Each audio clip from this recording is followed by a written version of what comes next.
A lot of rapier going on here. It's a great weapon. It is. Stream is also up on Discord for those that do not want to have to Twitch it open.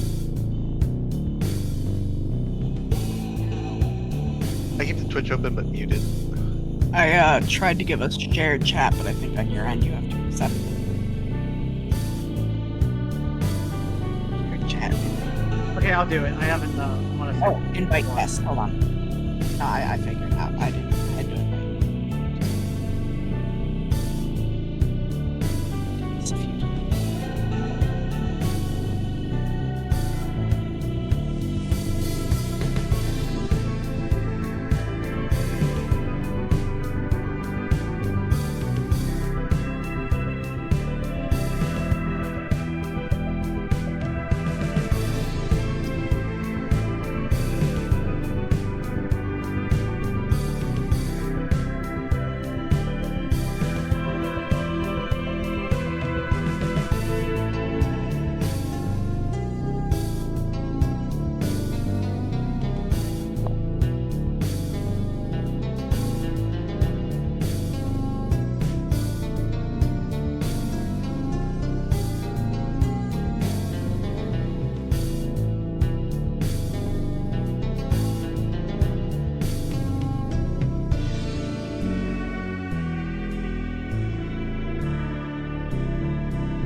Maybe need a description for some of these spells at some point. Wait, it's Firefar. Why? Give me a second. We're in Chrome. I have to open up. Oh yeah, I have to open up Chrome for it too. I usually don't use Opera.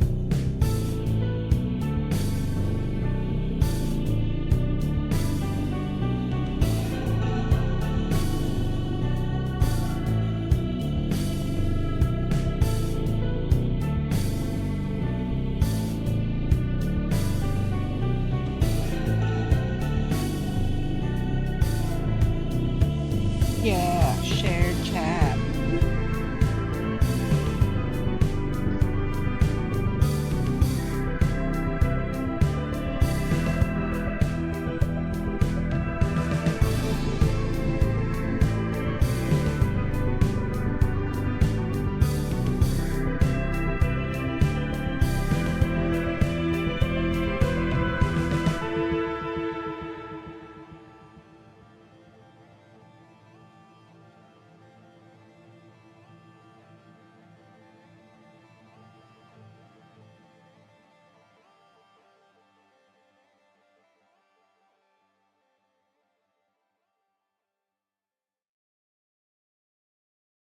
Welcome everybody to Stars of Piianthian, season 2, episode 1.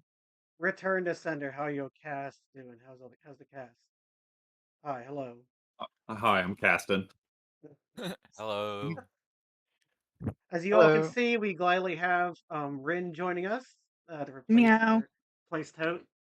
Sadly, he will be missed, but he's just taking a break. He's not gone. Yeah, But, he knew too much. we have Rin joining us. Rin, Meow meow. say Meow meow. so. Rin is Don't I speak cat? That means hello. I'm glad to be here. Yeah. So Rin is joining us from her end, and also is streaming on her end too. So if you all want to go give her some love, go give her some love as well. To share and spread this lovely podcast out there. Do y'all remember where we left off last time? Aside from the beach episode, where we do y'all remember where we left off at Galta? No, I don't. Anybody at all? I'm going through my memories.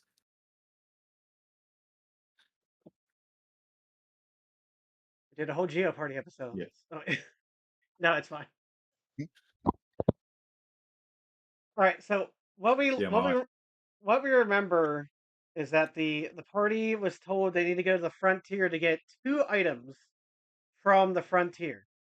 One being a power source strong enough to enable the communications device. The second one is the actual communication device itself.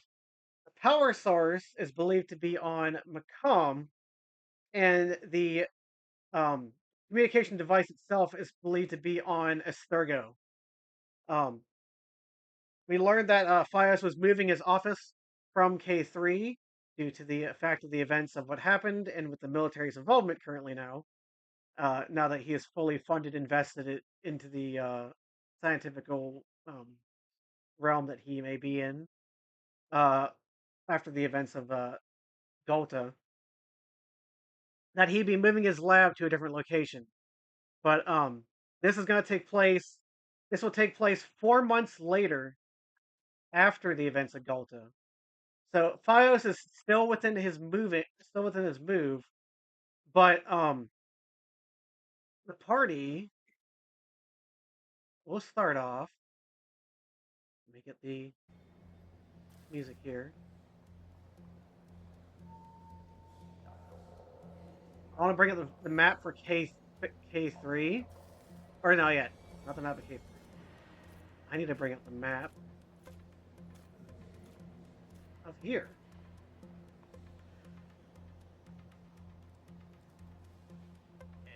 It is not showing. I gotta bring the party there. There we go. Been a while. Oh, yep. All right. So we'll start off.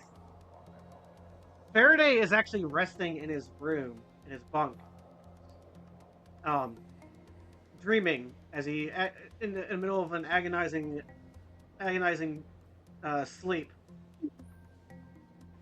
Let me get the. I haven't. Where did the thing go? Okay, there we go. Faraday. Yep. In your dream, you find yourself walking through the deserts of Maqam, to the very much sandy dunes of the place you call home. Though after a long and arduous walk and journey, you see a person. You see a person standing there, wrapped in a cloak, with like desert goggles on and stuff like that. Who is that? In the dream, Faraday approaches. Yeah, you actually, when you walk closer to this figure, the shadowy figure turns around and faces you, and he says, "You need to come back home." And then, dream, you wake up in a sweat. Faraday wakes up in an absolute terrified sweat. Around Right. around Faraday's room is, aside from the small metallic walls of the apartment that he is currently renting, a few letters on the ground and around him, on the bed, and on the floor of the bed is a bunch of like rent due notices, power notices, stuff like that, as bills are starting to pile up with the lack of work from Fios. I gotta get to these. Before Faraday looks at them, he goes over to the bathroom, just rinses his face a little bit, just to clear his mind a little bit. All right. Guess I gotta look at these now. Picks them up from the door, and goes over to his little desk here, begins to look at them. Yeah, what Faraday sees is basically a bunch of old rental notes, power shut-off notices, stuff like that. But inside the missive seems to be a letter from Dr. Fios. Do I even want to read this? Alright, guess I will. Faraday opens it up. And you see, whenever you read the letter, it says, "Dear Faraday," it says, I need a request for you to come to my lab in the lab district, to my office. I know this is just in the moment before moving, but I have a few questions to ask you about a few things that have happened recently, or happened in the past few months. I wish to talk to you and your crew about the next mission. Perhaps you may be more acquainted to the local area. And it has like the amount of credits like listed below for like the whole crew. Faraday looks at the letter. Then he looks at the other papers on his desk, saying about the rent increase that's happening. Looks back down at the money. Really don't want to do this. All right, if I do avoid this, how much longer would I be able to live here? Oh, let's see. Let's see how many weeks. Yeah, 19 weeks, I guess. That's not too bad. Maybe plus one other week if Petra offers to buy me lunch, but I don't know how much more it's going to go up again, so I guess I just got to take this. Faraday kind of leans back in his seat and just kind of stares up at the ceiling for a little bit.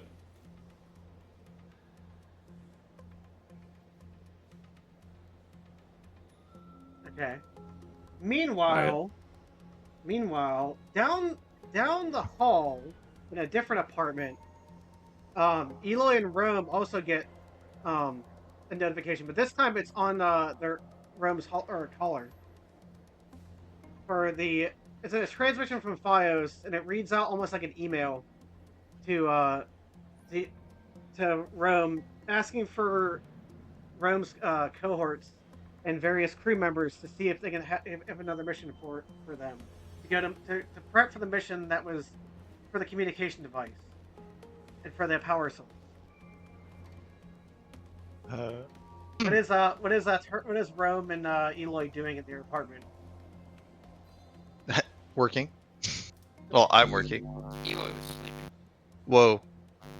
Whoa, Bobby, your microphone's. Sound like a very deep robot. Eloy's collar is broken. Completely destroyed. What? Bobby, you good? No. Oh No. no. No, you're. God. Ash, I think you need to repair his collar. Gosh. Try again, How's it Bobby. His collar's out of whack. I don't know Yeah. how to help that. It says he's saying something, but nothing's coming out. Oh, Wait. I heard. I think I heard. Did you hear something? No, Bobby, that's what someone else said. K3 to Bobby. Hey,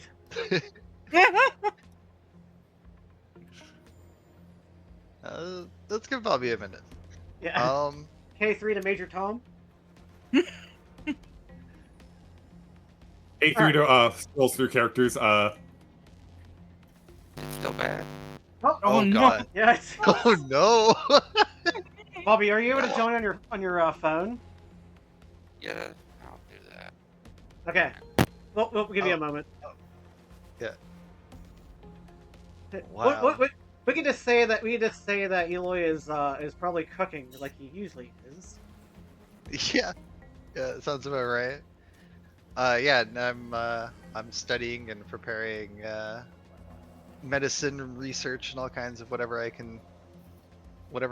got at the moment. Putting a little bit of time into the magic research too. Yeah, whenever you you do remember. I'm not gonna make it over Eloy or Bobby, but I think we're good. Bobby, you good? He's still muted. Oh, He's still setting muted. up. Yeah. Ron, whenever you're reading the books that you read are like you do notice like you're reading like it's almost kind of like those alien conspiracy novels of like, oh, there's we heard a story of a magical being in the woods or something. Like it's just really weird, cryptid, like almost like stuff. But like some of the things do add up at times. Other times it just doesn't. It's probably just some conspiracy or some crazy person just paranoia due to your deduction of medicine.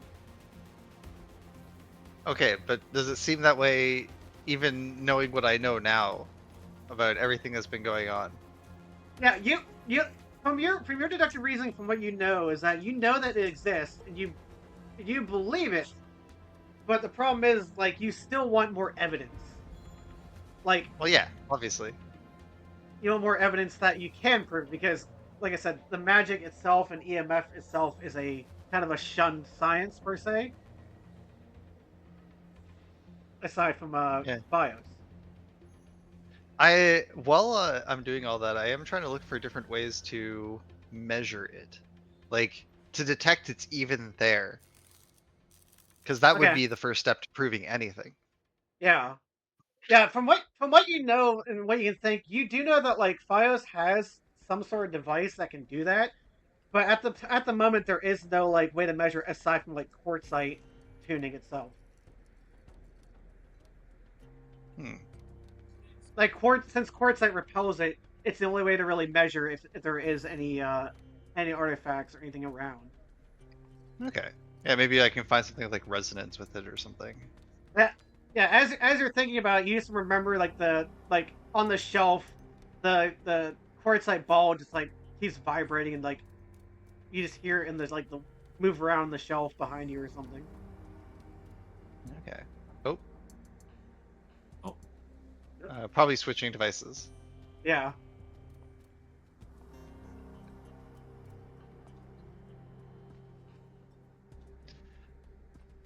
Oh, and we're back. Okay. There we go. Now we we hear hear you. him. Huzzah! Yeah. Yeah, I guess I finally need a new headset. I know you're probably tired. I'm sorry. I hope you're doing okay. Yeah, that sounded wild. But Eli, Rome is studying various forces of the EMF and other things. What would Eloy be doing in the apartment? Sleeping. Sleeping. Because that's what the character was doing before all this. Or the player was doing before all this. So Eloy was sleeping. Okay. Do you all wish to? Are you going to gather the crew? To gather the everybody? After you reach an identification. Yep. I'll Okay. go and gather folks up, pack up my stuff.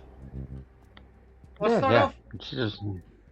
Yeah, we'll start off with Rome, and Eloy when they go to meet Faraday. But we'll let you all pack up for the few moments that you may do. Yeah, not packing up to leave, but just like setting up, taking all my experiments and like closing them down. A few minutes to get ready, and then go out and get ready to go talk to Fios. I assume it's Fios was calling to come see him. Yeah, he was calling. Yeah. He said to gather the crew first, and then to meet him. Yeah. Okay. So bring everyone to Fios. Perfect. I will go do that. I'll go wake up Eloy first, and then I'll head out to get everyone else. Mm-hmm. Make sure Eloy Eloy's will grumble. awake. Eloy will grumble, but he'll obviously he'll come with you. Oh, ooh, goody! Work. I pour him a cup of the coffee that's been sitting there for a while. Take the rest for myself and head out. The lemonade. Yeah. Oh yeah, the lemonade. Sorry. Yeah, the Piianthian coffee. Yeah, the Piianthian coffee. Piianthian coffee. Yeah, the warm lemonade. That's so possible. We're supposed to be. Wait, real quick. We're supposed to be level 3, right? Yes. Yeah. Okay. It is not saying that on my sheet, so I'm gonna go. I didn't adjust anyone's level. I just adjusted HP and gave you all the stats that you need, spells and stuff. Oh, are stats supposed to be adjusted? I adjusted your HP. That's okay, it. I don't remember how much I had before, so. Okay, I think I had 20. Everyone was down to like 18 and 20. Now you should be up to 25 to 28, depending on who you are. Okay. Depending on your class. I don't even know how you adjust your level. It's on your. It's on There's the a level left up side of the sheet, button, very but top. we can't do that because we're not enabled to do it. You can manually change if you want to. Feel free to do that. Yeah, if you go to where there it is. your name is, you can click the gear, and then just next to the class, there's level. Yeah, it's the gear. I tried the pencil. I was like, the pencil does not do it, but the gear does, so it's good. Level 3 scientist.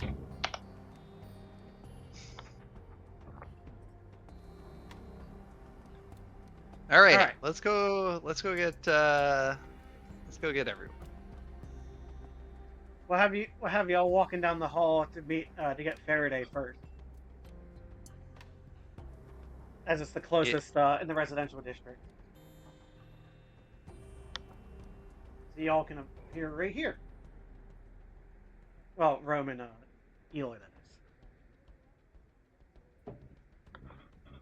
Also, one thing I will say, Faraday will have like curtains covering like the window here. Okay. So we can't have the Eloy thing of just smacking against the window and looking in. It traumatized him. Now he freaking keeps his windows closed, his curtains closed all the time. Hey, wake up!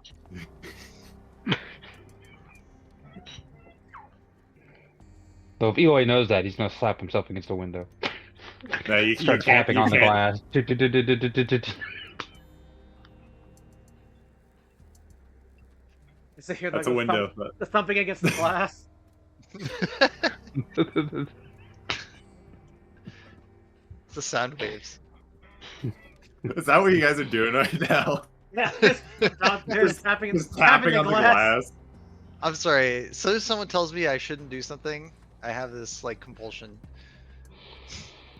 I go over to the door and knock like a normal person, I guess. Faraday being too small for the peephole on the door, like kind of like slightly climbs up on the counter to like open up the blinds and just gets like scared a little bit when Eloy's just standing there. Hi. Yeah. Wave all excitedly with two arms.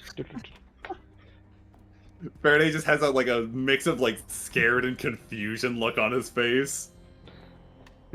He points at the door. Answer it! We got a job! You got work? Faraday opens the door.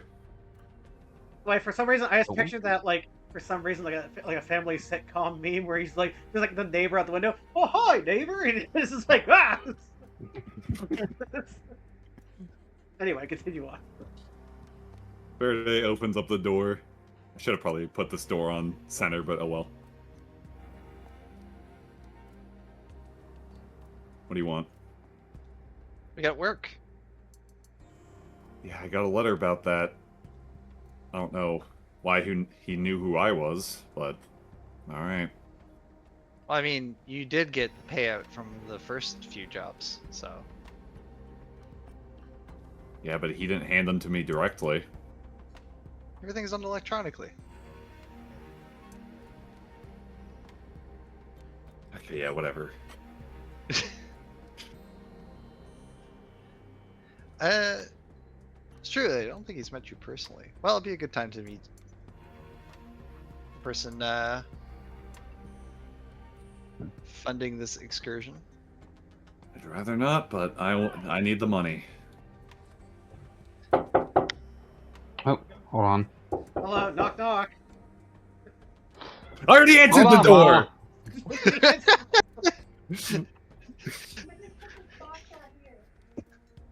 That was. Eloy, answer the door! You don't have to knock on the window! Well, you did go to the window first. Yeah, to see out. I gotta admit though, that knock was like Was- perfect. That was, Would have been perfect. that was from a phone microphone too. Holy heck, that was like a perfect bottle. Yeah, that was my mother knocking. She wanted to She wanted me to store something in one of the cubbies she has in the room. Right. Let's continue, shall we? Hold on, sorry, Yep. my headphones are being weird with the audio. 1 second. Your headphone, you don't sound like a robot. Well, I have my own standalone microphone. It's just the audio that I'm hearing is being weird. It's like cutting in and out. I'll just be a few. Don't mind me with my 50,000 tabs open. Well, I'm minding. Telegram, Netgear router, Twitch dashboard, sound alerts, reactive by Fujitech. Hollow character select. I see you.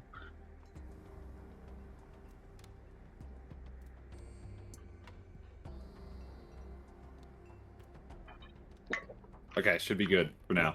Hopefully. Yay! Yeah, it's the, like... Yeah, for some reason, like, the cord for my headphones can get very weird sometimes, and I just have to adjust it until it sounds good, and it'll stay good for a while, and then it'll randomly just cut out again. Alright. Yeah, Alright, I think the cord's what's wrong with mine. to the show. Shall we? Yes. Shall we? Well, let's get going. I gotta go get the other folks too. Meet you there. Like- We're... Or you come with us if you're ready. Alright, considering where we're going, I'm gonna have to get a few things first. Yeah, can we go Alright. shopping before we leave? I want to get some actual body armor. I Yeah, mean, we can- sure. I don't think you're gonna need that here, but sure, whatever floats your boat. Just I've been shot, stabbed, and attacked in almost every place I've been to, and everybody keeps telling me, you're not going to need armor there, and I keep getting shot. So, I'm going to get it. yeah, just be at the science center at 1300. We'll see you there. Alrighty. All right. We'll finish the scene of Faraday gathering stuff before we move on to meeting Ash. Yeah. Faraday would just, like, pack clothes and just grab a few things, so it's nothing too special. I would just say he grabs all the stuff he needs out of, like, Was there anything the closet specific and stuff. for Maqam that Faraday would bring with him? Well, there's one thing, another, like, an actual pair of gloves to go over his chainmail gloves, which... That's the main thing. It's more of, like, a... Not Right, really no, an item. that's I'm trying to think. Totally fine. It's totally story-wise. Yep. So that's something story, like, relevant to the story Faraday's gonna bring. So, gloves to go over the chainmail. Over his hands. Alright, we'll move on to the actual market district, and that's where we'll meet. We'll meet Ash. Oh, bring us to the market district. I figure out I have the right tab on.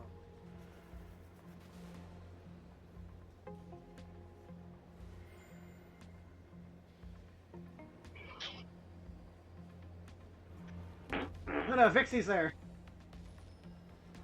I gotta read the tokens for everybody else. She's just hanging around, so it's cool. Just bump into her on the way through. Toad's also there. You know what? Move him into the trucker bar. Yeah. Technically, I You can't. can't go in I- there anyway. I sense I removed. I him. sense a being in the wall, though. I sense Gro- two beings in the wall. Oh, Grovey is just in the walls. I will fix that. All right. I like being in the Also, walls. so, Ash, Yeah. you're gonna be in the center here, fixing the AI console, and Yeah. Bryn, you're gonna be in the mining light right here, or right outside the mining light right here.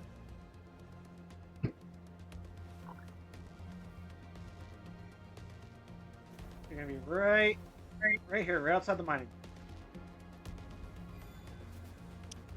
I spawned in my token. You have to go to the book and then drag it into the go to the book and then drag it. There we go. The more you know. More you Drag know. and drop. Drag and drop. So something weird is going on, by the way, this day on K3. You do notice that there seems to be a lot of new people coming in from the one elevator down here. There seems to be a whole lot of like, and you see like soldiers and various like soldiers and troopers. Even like you even see the K3 guards have returned, and you see them like holding a crowd of people, like kind of trying to move them through back and forth through the hallways, because you see like some of these people are crying, some of them are in a panic, some of them are like frantic as like they're carrying leftover gear and stuff like that, like things that are personal to them as they like walk past to the other parts of the elevator and stuff.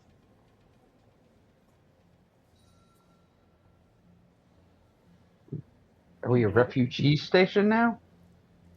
And we'll continue as you three get out the elevator. Ash, as you're working on this as you're working on the panel is down at the moment, and you see like, and the people are constantly walking by and stepping like on the pad or around the pad, trying to like not bump into you or not run you over. Yeah. And then along comes Elo and just runs him over. Kidding, I'm kidding. So I sit there and try to work best I can on AI console. Okay. Yeah, you're sitting there like working on it as you're like fixing the wires and a few things that have been like that just need replaced over the years. Eventually, the ship AI is finally getting an update after all these years, and Tote kicking it. Poor AI.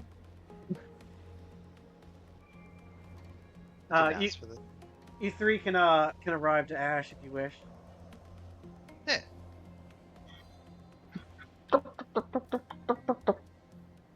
What you doing?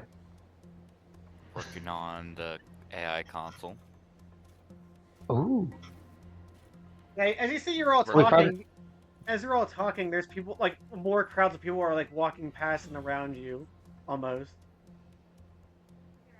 The most people I've seen on this ship in a while. Furry tries to like get out of the way and like kind of like hide behind these two here, so he's not in anyone's way. Eli kind of looks around, so like, this is not a good sign. These people do not look like travelers.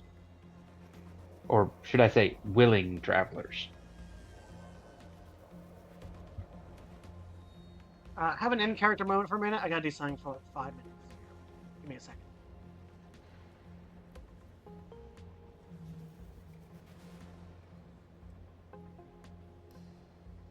So, hi, chat. This would be a point where I would ask him if any of the people walking by are injured. Mm. Because then I would then ask Rome, is like, does that, any of those injuries look familiar? Yeah, I need to know more about Yeah, I know. everything.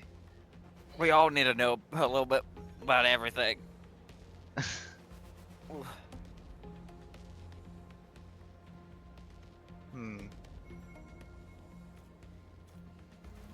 Good question. We just gotta wait 5 minutes to find out. No, that. Well, I should do something.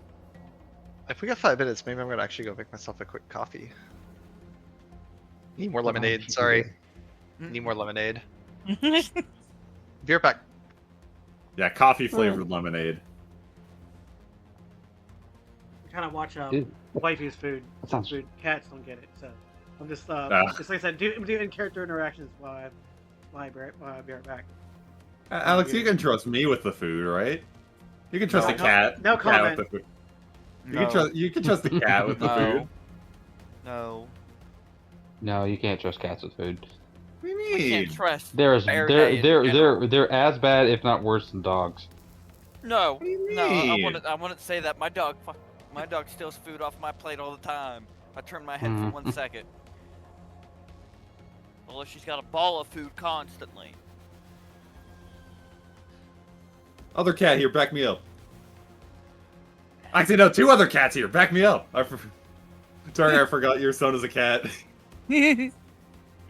I mean, my cats, at least Leon, my God, when he was a kitten, I first brought him home, he was stealing ham off the plate when I went to the bathroom, so my cat will do the same as your dog.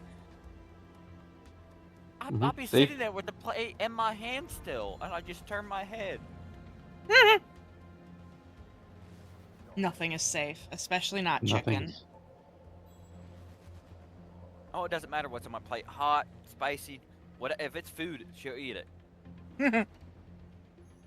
Alright, if you need to give If your only dog they ate their own food that aggressively.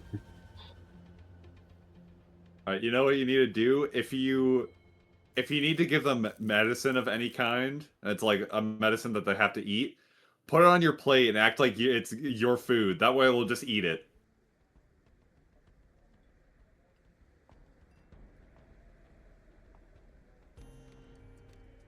Oh, did Buddy poop on the floor again? I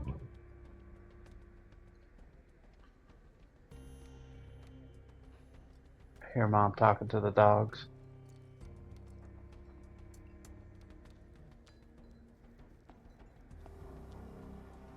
Maybe not. This dog, we're watching my mom's father-in-law's dog while he's going on a trip. They're gonna be back today. But the dog's first reaction to being separated from his owner is to come to our feet and poop there. So it's like I was sitting up on the couch and I have my feet up. Realized I just started smelling it. It was like, Mom, I think that dog just went in the because I have really good doze. I thought he had pooped in the hallway, and then I realized, no, it's the thing at my feet that I could smell. Like, oh, he didn't squat down or nothing, just like how, which was rather gross. Yucky.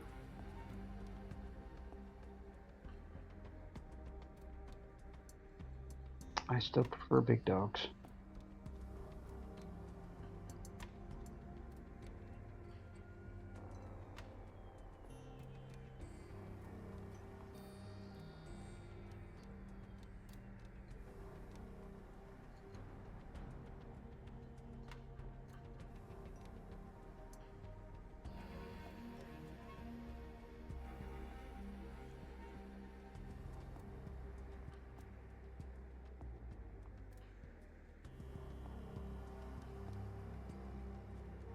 Man, how am I gonna stream tonight?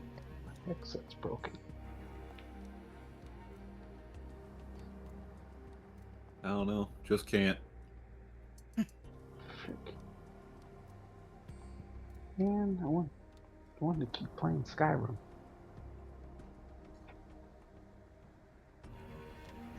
Give me a few more minutes. Still cleaning up dinner. If you want to, feel free to talk about your favorite in-universe movies.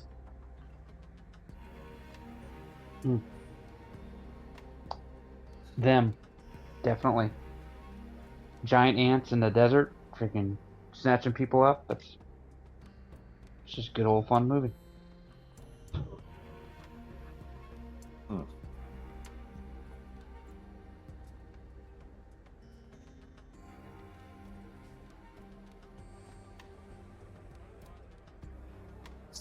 That's interesting, I guess. Yeah, who would imagine something like giant ants? Oh, I don't want to imagine giant ants. Well, I suppose I'd rather imagine giant ants than giant spiders, so I must. Those movies are surprisingly never any good. I suppose ice spiders wasn't terrible. There, I'm back. Welcome back. Is Alex back yet? I'm also back. You're back. Alex back. Excellent. Welcome back. I just got back. My wife had to change her liner and also do the outside to guard food, so and clean up dinner. So. All right. Understandable. Now we're back. Yeah, from what you guys can remember, to reiterate, the people that you see coming back through seem to be, what you can assume is that they seem to be refugees. But you don't know where they're pouring in from. They have any like injuries or anything? From what you see is like you don't see any injuries on these folk. And you said they're coming from this elevator over here, right? Yeah, on the far end to the east. Oh, sorry, west. They're from over here. Yeah, I don't know why they're coming in from there, because the entrance is like right over here, and then Faraday points over there, like the actual main entrance of the K3. From what you remember is that there's multiple entrances to K3. This is just is there? This is one of the entrances. Okay, never mind. Ignore. I mean, if Faraday wants to believe that, he can totally believe that. I mean, it could just be that Faraday's only gone through this one. Yeah, we went through the normal one where they actually scanned us and scanned the fact that we had like explosives on us, and they were just like, "All right, you're still good." I still don't get. Security here is very lax. Yeah, I still don't get how they just allow that in here. How has nobody gotten hurt from that at all? Also, through the crowd,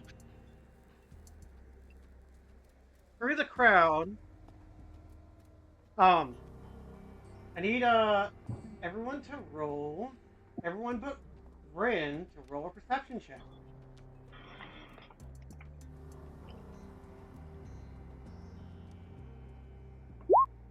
I perceive with my. Let's see. It's everybody but Rin. Listen, I was spacing out over there. I'm having a little nap against the wall. Natural one. Only Faraday sees it, but Faraday, you notice there's some strange Urrian leaning up against the bar of the outside the mining light. Seem to be watching you four intently.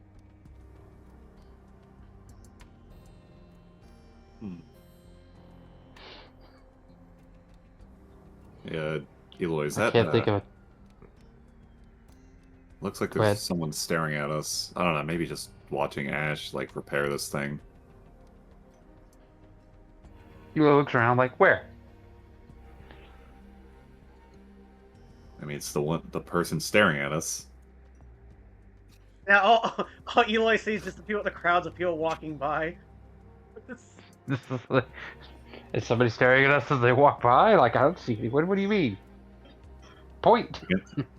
Against the wall there. Ren, you may introduce yourself if you wish. What time of day is it? Morning? It's like around it's like noon, because I think we're supposed to meet Fios at 1 p.m. is what Rome said. So that's what I said. Good afternoon. I'm Pritikki. It's nice to meet you. What you guys doing over here? Gathering up. You with the folks coming in? Yes, I am. What's going on?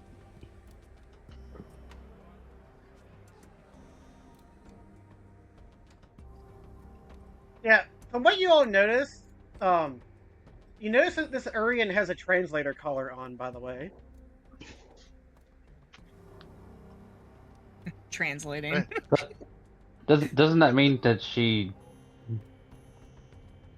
either owned or I forget what are the conditions that she's either indentured or. Ren, you may describe your character with what Pritikki looks like. So Tiki is purple Urrian with some bright blue eyes. Some of the eyes, the other two eyes, are kind of under my hood. It's see-through. You wouldn't know that, but you know, that's my little secret. I'm always watching. Oh, that's watching. Yeah, if you zoom in And, on the player thing, you can see those watching eyes. And like, so that, like, it's mostly purple on my face. I kind of become more salt and pepper on like the rest of my fur. I'm very fluffy. Which is probably strange, but you know. I'm wearing mostly leather. I do, besides the hood, I have a little cape in the back, and I got a backpack. I have some daggers on my sides and my rapier. There's no thought behind those eyes. Nope. Only stare. I guess we're allowed to have weapons on the station? I forget. Yeah, remember you This could is have. unusual, right? Yeah, they Yeah, let we were talking about that while you were explosives gone, through Trevor. this. How I was able to bring grenades onto the station. By the way, I need Rome and Eloy and Ash to roll insight on Rin's character. On Pritikki. Insight. Is today gonna be my day? Not so far. I know. It's gonna be Yeah. my turn to have the low rolls. Okay, Ash, from what you realize is that Pritikki seems to be dressed in almost like a mercenary attire, which isn't common for Urrians.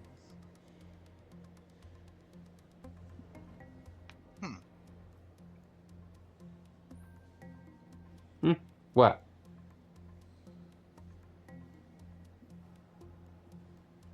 Okay. Hmm? So, Pritikki? Yes. Is there, just something we can help you with, or? Well, Is there a reason why you're dressed like a mercenary? Yeah. Here's Perky. well, Huh? I'm a mercenary, you see. That's a Yeah, good reason that to dress would like one. Yeah, that would explain it. Wow, read like a book. Perfect. I finally came up with a response after the fact for like what I want to say to when I couldn't think of what I was supposed to say for what's going on. That's classified. Like, why are you here? Why are you dressed like a mercenary? Well, because I'm a mercenary. Well, because I'm a mercenary. Practical, to clearing the that point. I like it. No pussyfooting. Just straight to the point. I like it. Well, why are you here? Because I'm a mercenary? Why you dressed like a mercenary? Because I can. Mhm. It's my costume for the day. Got a little cloak and dagger going on. Oh my god. But yes, as you can see, there's definitely a lot going on here.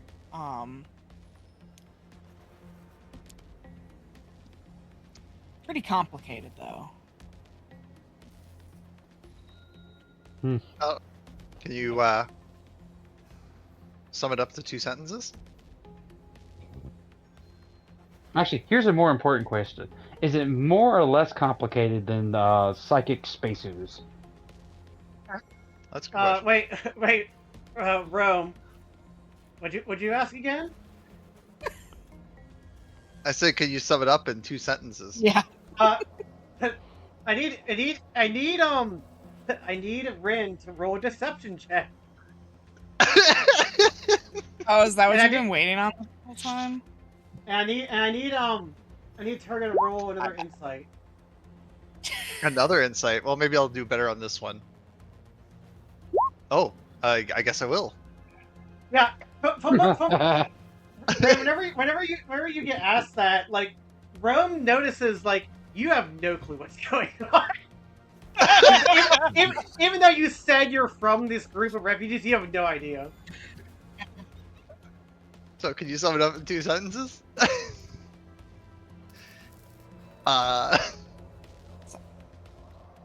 Basically, there's been some stuff going on in the nearby village, and people are freaking out, and that's really all I got. Honestly, I need to figure it out. We need some people to figure it out. What, 2 Nearby sentences village. as he turns I love to it. Rome. Wait, that is 2 sentences. Which village? But like on this planet? On a different planet? Where are we talking about? Oh, God. Right. The village south of here. What is the? We're on a space station. Damn it. South like planet. Oh God. Where? Hold on a second. I like mess with my collar. South, like on this planet? South. Yes. Yeah. South It on this is planet. Yeah. on this planet. The most southern village. Yes. Okay. Sorry. Because I was gonna ask if like those He like kind of calculations looks at even work Rome in like, space. huh. Huh. Anyways, I'm not the best with names. By the way, what are your names? We already said I'm Pritikki, so. Oh, I'm Rome. This is, and I point to Eloy.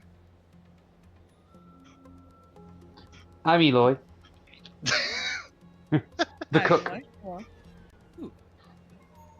And Eloy moves Faraday aside, points at Ash. and Ash. Peeks my head out. Hi, nice to meet you. We're just gathering up for some work.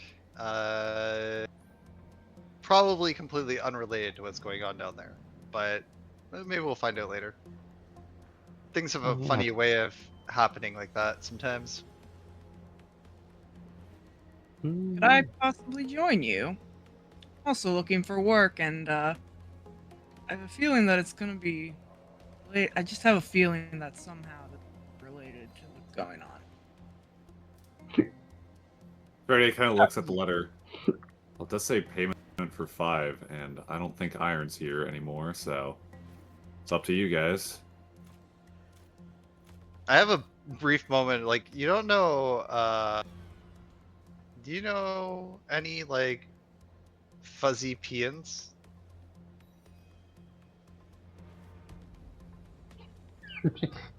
Eloy bristles like, oh no. I look at Rome, just like this guy, right here, right? This one. Yeah. Yeah. Yeah, close enough, I guess. Just have a hesitation moment for inviting people along immediately after our encounter with Urrian. Rand, I sent you a note, by the way, on Discord. It might help. To who? Rand. Oh, to Rin. Okay. I was like, I don't see it. There's another name you might know. You heard of Fios? Yeah. What about him? I really want to meet them. That's.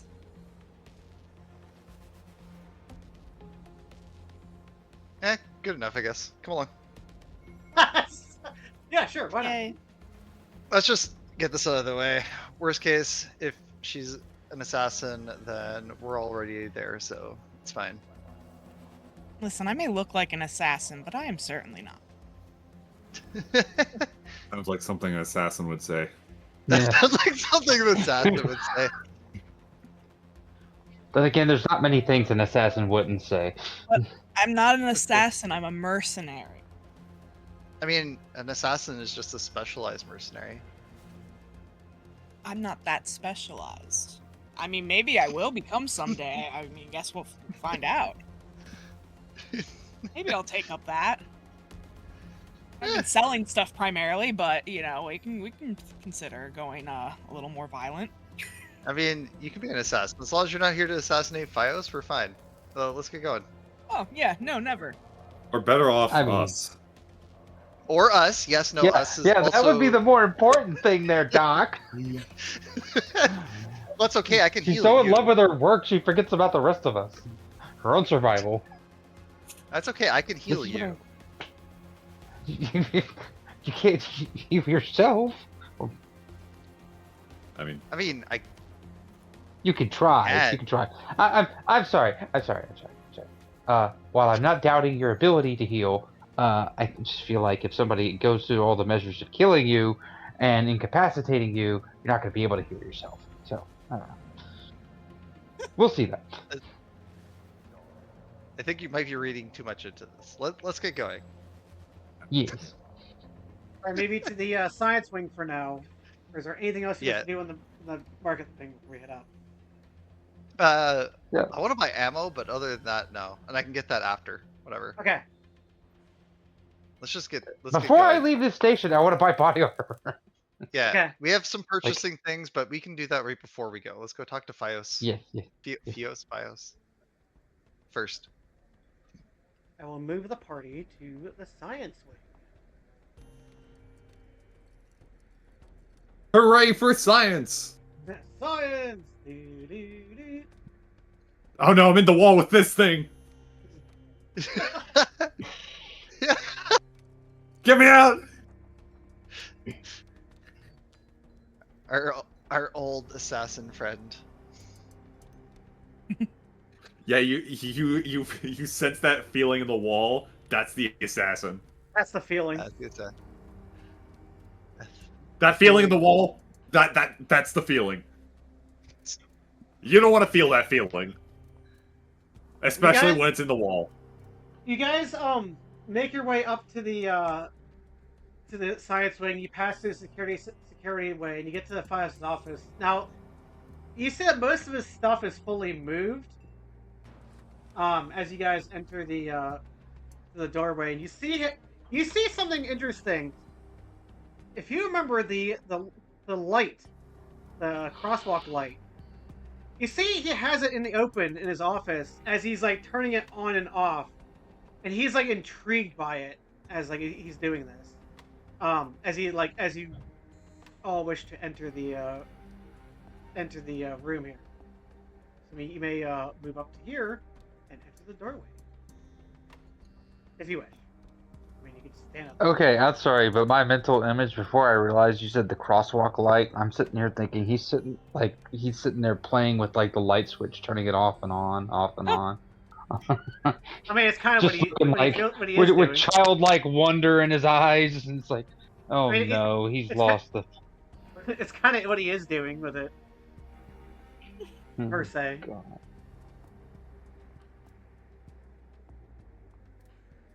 I'll wait till you all will enter. Who will enter first, by the way? I don't know. Usually I'm the first one in, so I'll Yeah, keep going. it's usually gonna be Rome.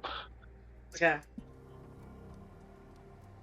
Rome, when you enter Fios' office, you see he notices you, and he's like pause. He's like, "Isn't it amazing? 1 second. Look." Oh, wait a second.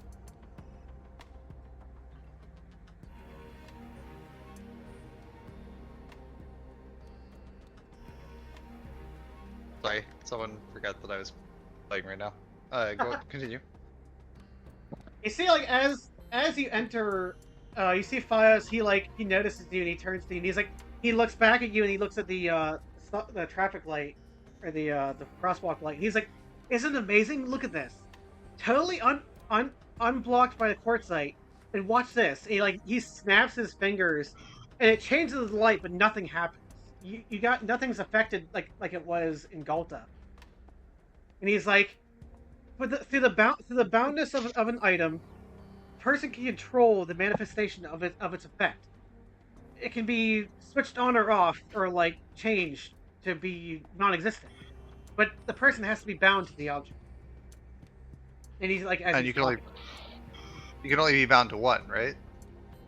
Wait, he stops. He's like, I don't. And he pauses. Like, I don't think we can. I think you can be bound to multiple objects. Problem is that I've seen readings before in stories and books. People who bound themselves to too many objects will be ripped apart violently by the interdimensional forces. Like, too much energy is focusing on one person would shatter their well-being themselves. Like an electromagnetic force. An electromagnetic quartering. We're still trying to measure the effects of how it's possible, but with us being able to bind an object and nullify its power, we can do a lot with that. It can stop the effects of everything that's going on, and even stop negative effects to happen to anything. But is that only for the bound objects, or does that affect other objects too? I think it only affects objects the person's bound to. I don't know if it affects objects that are currently unbound or bound to multiple people. I suppose this object itself is bound to multiple people.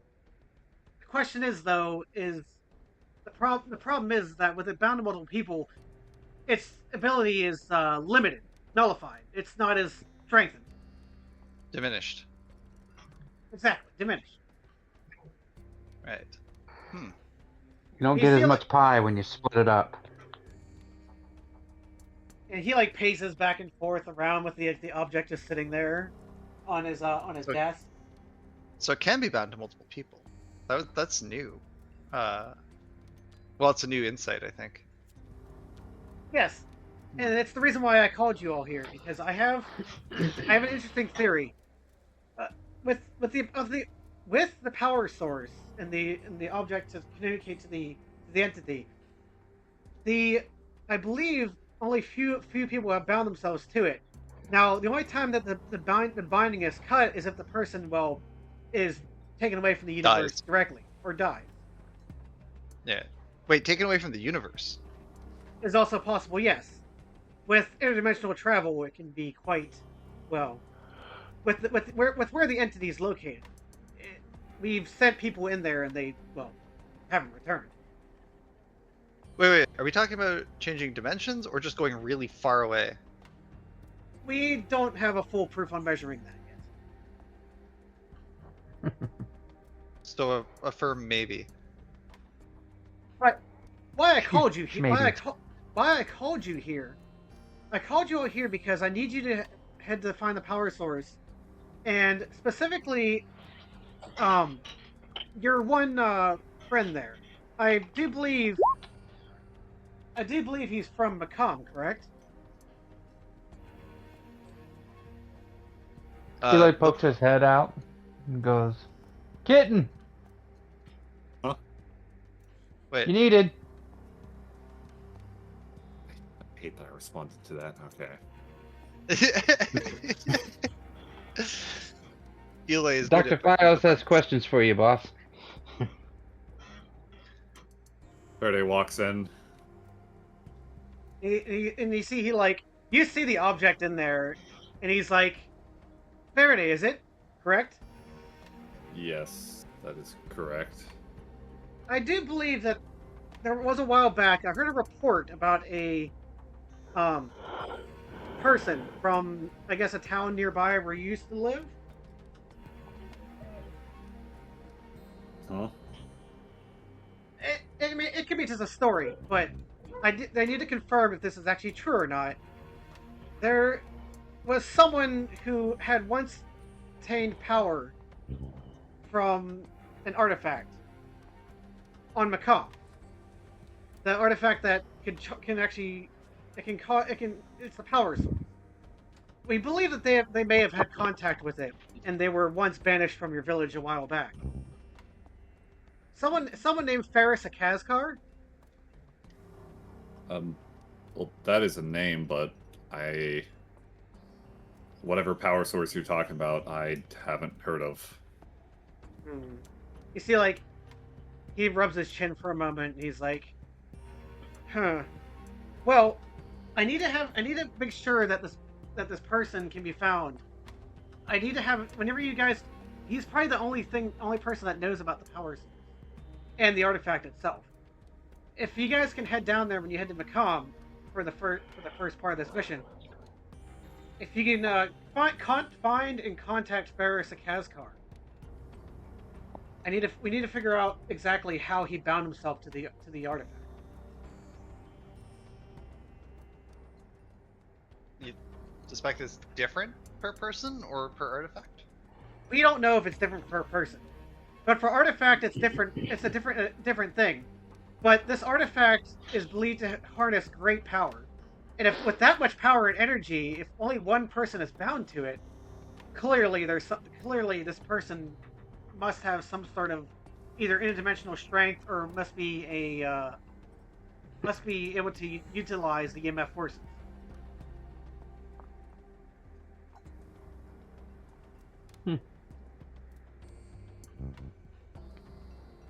Are you saying you're a wizard, Dr. Fios?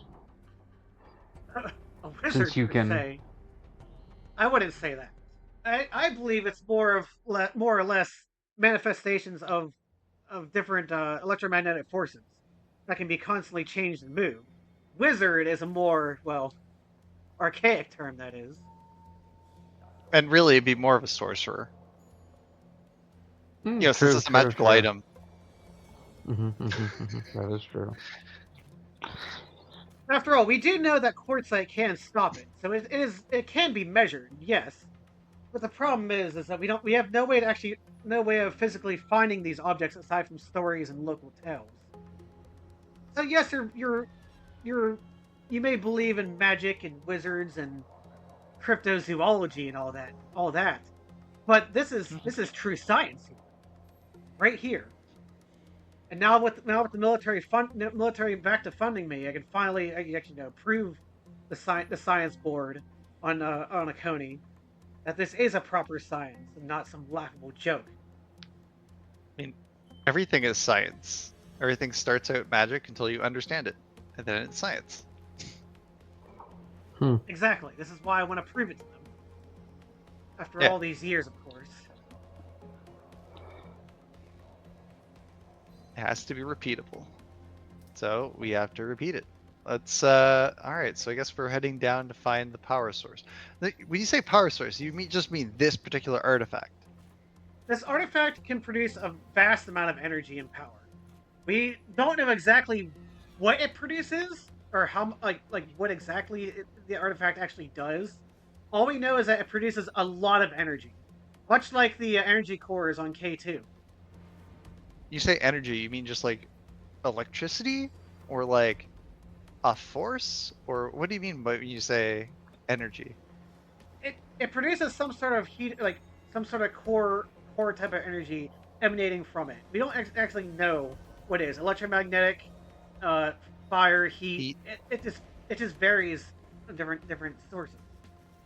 So maybe it's all of the above. Like I said, like a universal plug. Somewhat, yes, but we're not entirely sure if that's to be proven or not. Well, not until we find it. Yeah, we'd have to actually know what it is, not just rumors.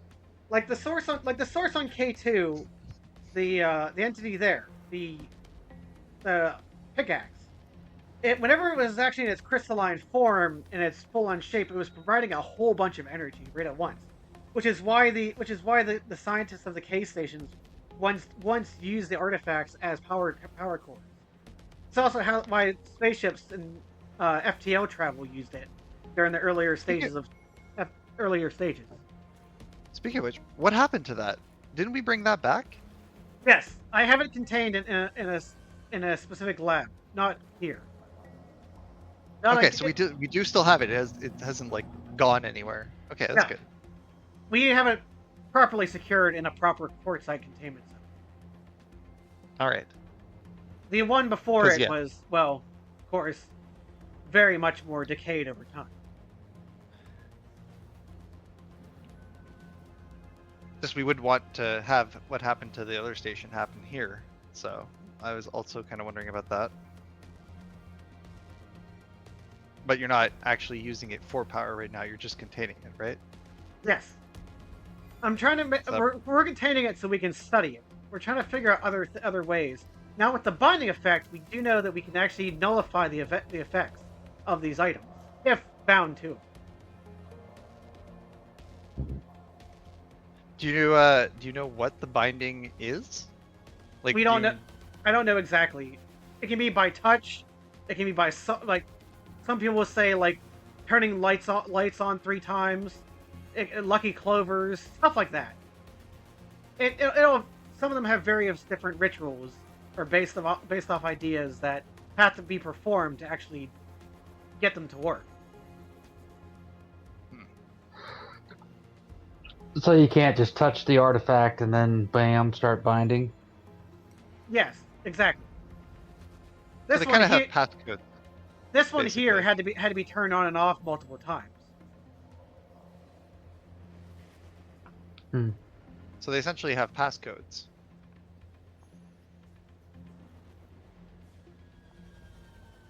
Some sort of ritual that you have to do to unlock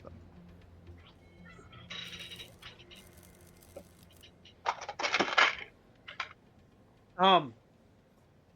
As this conversation's going on, Rin. Hello. You know a lot about this artifact.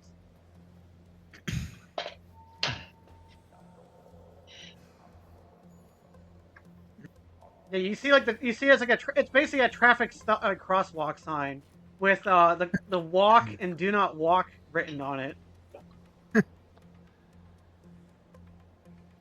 It looks very strange to you as an alien creature, but like anyone from Earth or a Soltarian may know what know that the actual item is. Aside from Fios describing it.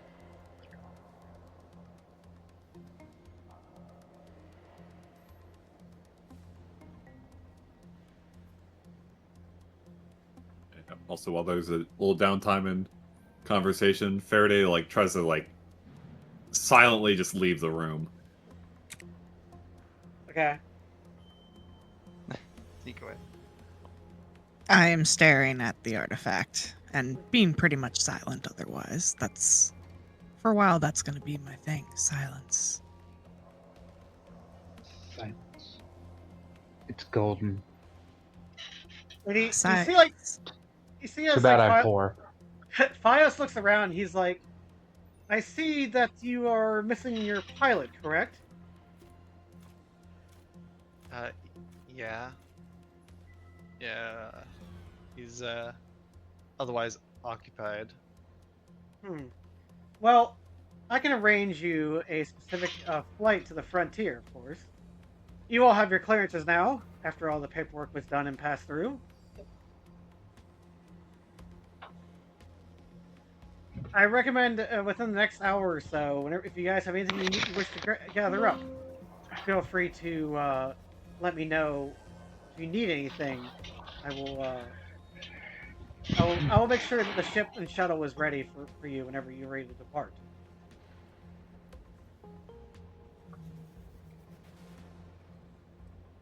Sorry? Yeah. We can, I think we can be ready by then. No problem.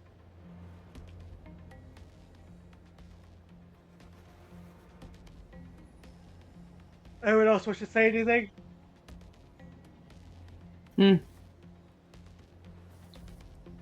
Nah. Me. Eli still wasn't sure he trusted him, so. He's just like me.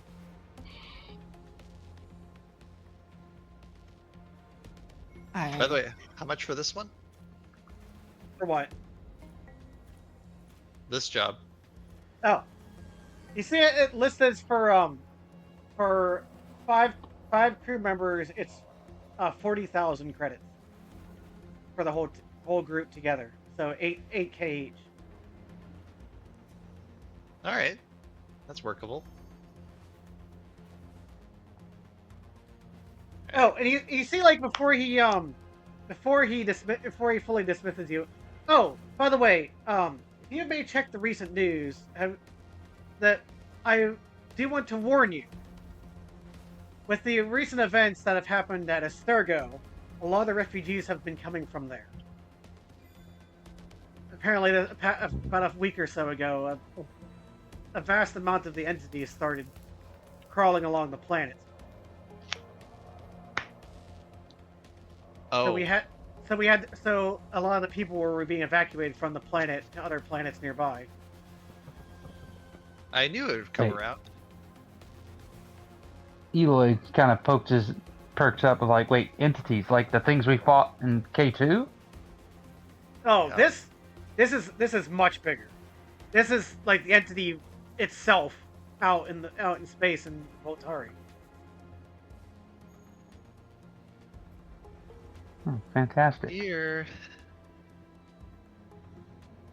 The war is on the home front. Like I said, this communication device, though, on Asturgo is extremely important to this war effort. It's the only way to contact the entity itself and talk to it, and us to be able to hear it without any interruption or break through the source. And if Eloy, do a history check.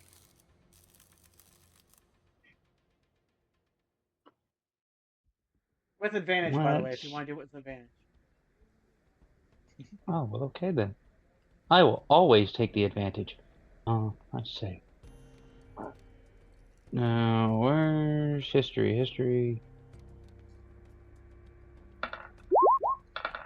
Not even close. Not even close. Yeah, I'm assuming that this Wow. was Eloy trying to remember about like his interaction with the thing, how he could talk to it. It's kind of muddled about KT, but you do remember something about the entity communication issue. Yeah. On K2, but other than that, you can't remember exactly what like the entity said or how it sounded. It kind of sounds muffled to you, almost like a foggy moment. Yeah, I've never rewatched that episode, so it's not that far.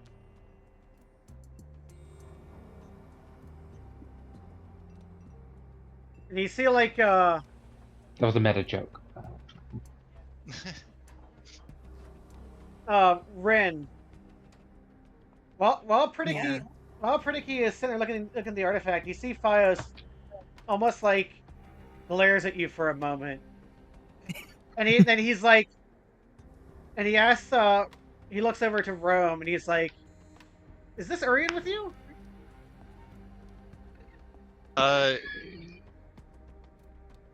Yeah, she kind of followed us here. It seemed to know you.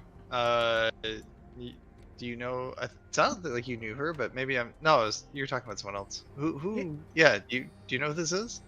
You see, Fios shakes his head, and he says, "Just, I know that your crew varies from time to time. Just make sure you keep an eye keep an eye on her, to make sure she doesn't get into trouble." I'll make sure to add it to the crew. I'll make sure to add it to the crew roster for you guys. We haven't met yet. To clarify, I just really wanted to meet you, and I go to shake your hand. I stick out my hand for. Ren, roll. Wait. Ren, how do you know Fios? Ren, roll a history check. History check.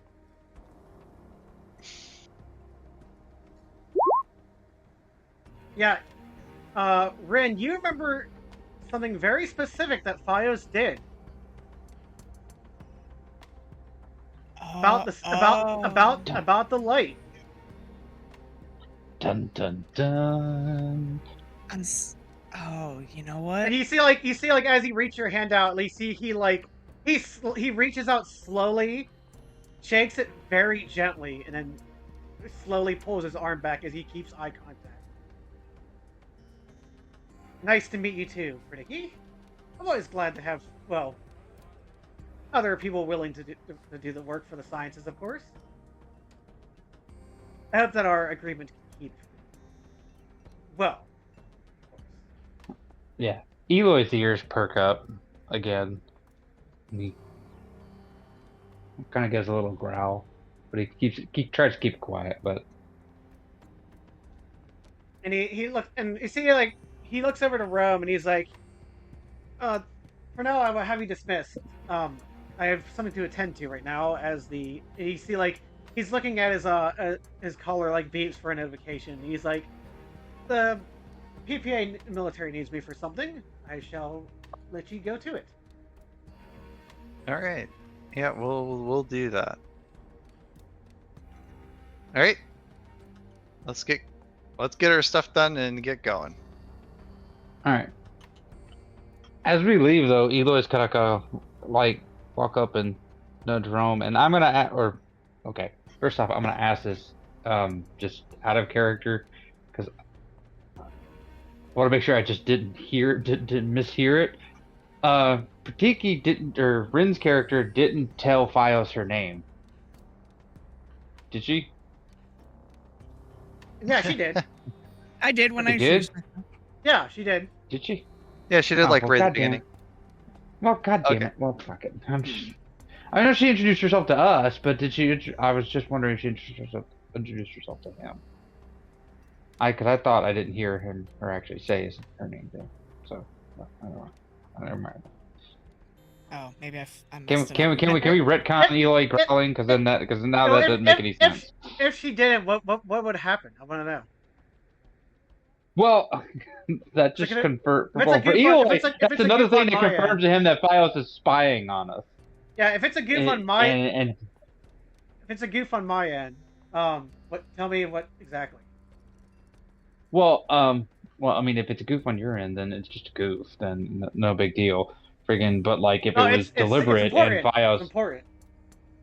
it is. Well, yeah, because if Fios let it slip that he knew her name and she didn't give it, then that means Fios is absolutely spying on us real closely, a lot closer than we thought at first. Or that he knew her beforehand.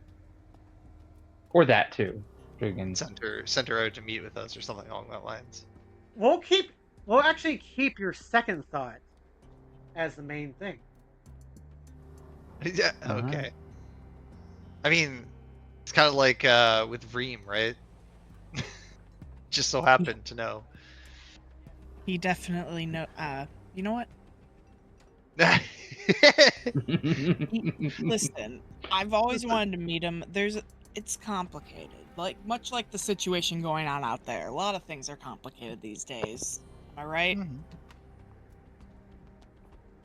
Oh yeah, everything's complicated. This mission's probably going to be a little complicated, but what could go wrong? Right, exactly. What could possibly go wrong? He just goes, my love life was complicated and now I'm here. Yeah, we do remember the adventure on Oberelk. You love a ghost. What's wrong with that? It's pretty simple.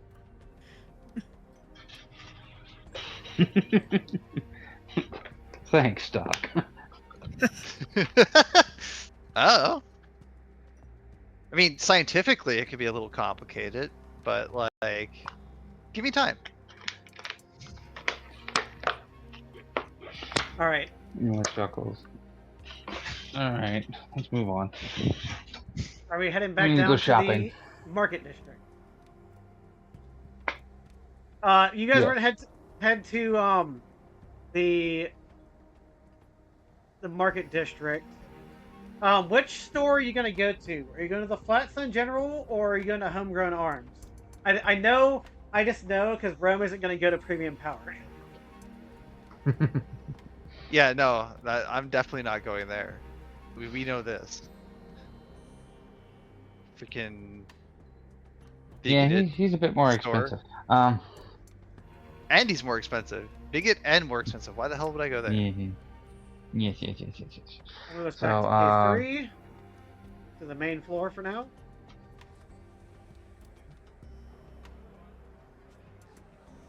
I can move us to level 2 if you want. But what were the names again? You said Flotsam and Jets. Flotsam and what? It's the Flatstone General Store, which is where you guys got the. That's where Holly is, because she has the she had the spacesuits. And then the only other person that sells arms and weaponry is KOTOR at Premium Power and Cody at Homegrown Arms. Alright, well, if I remember correctly, I liked homegrown arms, so... I would go there, I guess. Try to see if I could find some body armor that wasn't a spacesuit.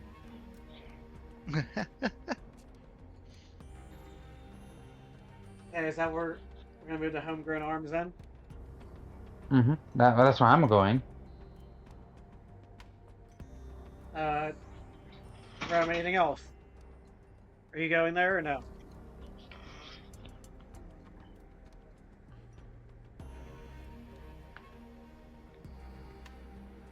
Oh. Okay, I'll switch this over to Kate Okay. to the market, second floor then.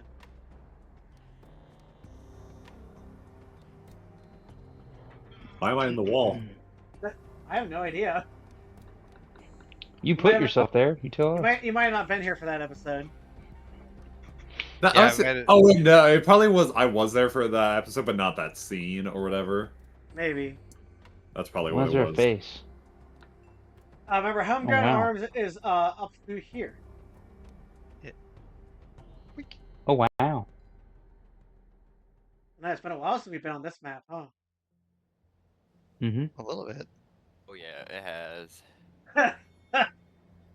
It's very blue. Eloy bounds in. It's like, One of your first maps you created, I think is what it was.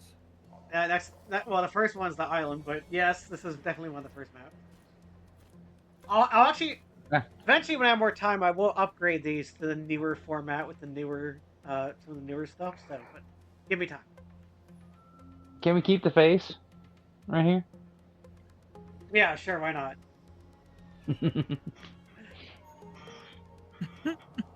You all remember when you walk into Homegrown Arms, you see the Pony and P and Cody back by, and he's like, "Well, shoot, are you guys back in again? It's only been about almost a good 6 months or so." Eloy nods like, yeah. We've been busy, so we're gonna come back.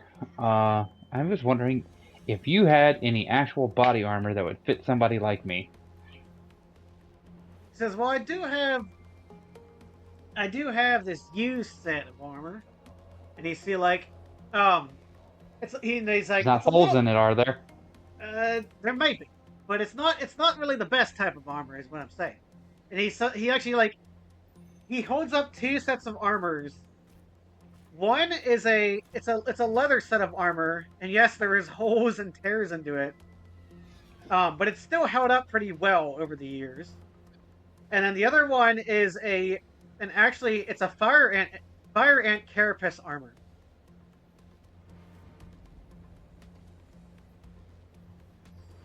Does it have like that reddish tint, that reddish Yes, look that fire ants? It's legitimately like the reddish carapace melted or meshed together into like an armor.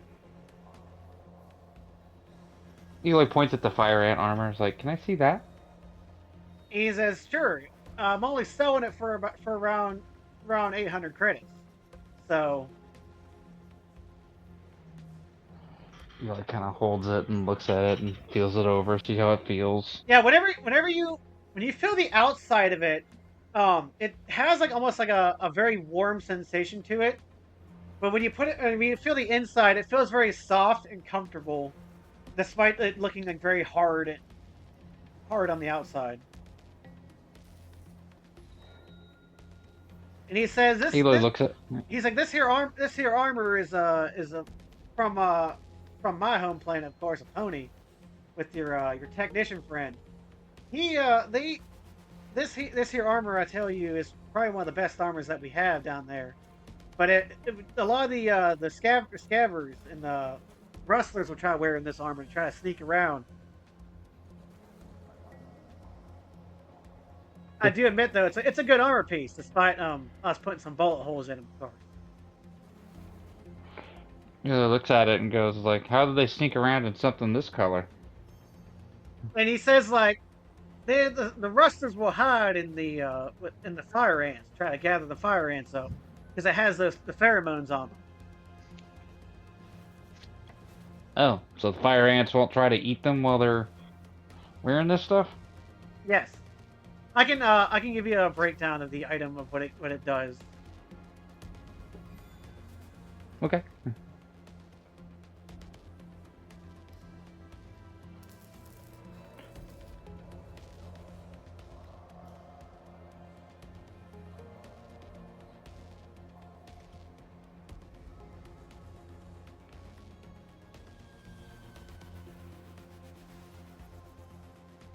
While this is going on, while like Eloy is like looking it over, he's definitely going to see like how many holes there might actually be in it, and if they make it look bad in any way. From what you see is that actually the armor is pretty well put together and it seems pretty held up. It's just the fact that it's a bug character.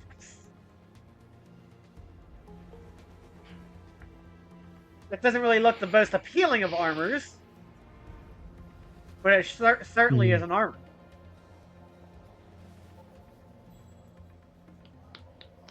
Eloy kind of.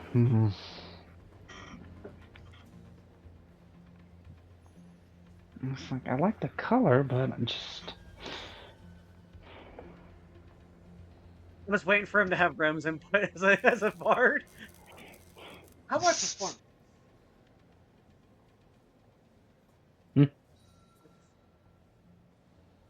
Hold on. Again, Eloy looks at him again and goes, "So how much did you say you were gonna let this go for?" It's around 800 credits. That's pretty cheap compared to some of the stuff back home. All handcrafted, all handmade. And Eloy goes,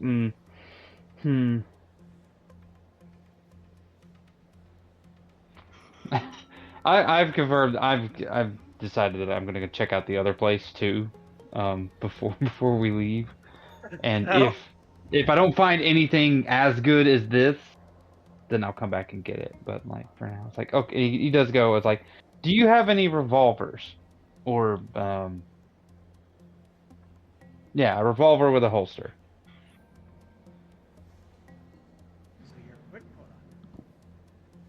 Get a magnum. I'm trying to make sure. Yeah. I'm trying. It's been a while. My notes have the inventory.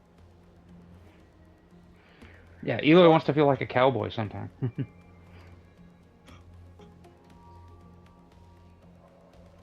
Eloy looks at Rome's like, shooting with the rifle is hard when I got the fiddle. That's fair enough. He does have a revolver for it's gonna be for 500 credits. It uses pistol ammo. 500 credits uses pistol ammo, and it's a 2d6. 2d6, single shot each round. Yes, single shot each round. Okay. Eloy looks at the revolver, kind of, does the thing that people do where they flick it, play with it a little bit. Yeah, when you actually you look at the revolver, it's like compared to like Rome's like three line pistol, like the settler pistol.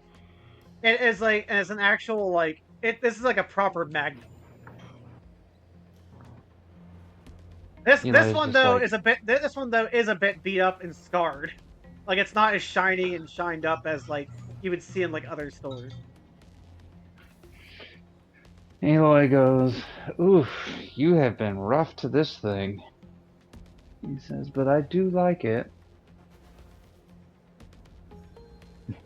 He looks at the shopkeeper. Goes, "Do you have any polish for something like this?" He says, "I do, but it's probably I do have the polish and stuff like that, but it doesn't it's a bit hard after all the years. He can just give you the a thing of like weapon polish if you want." Sure. Polish it like silverware. Yeah, definitely. You want a good looking weapon. And it's like, or it was like, "I'll take the revolver now, and the polish. I'd appreciate that." Yeah, we noticed. But I'll come back.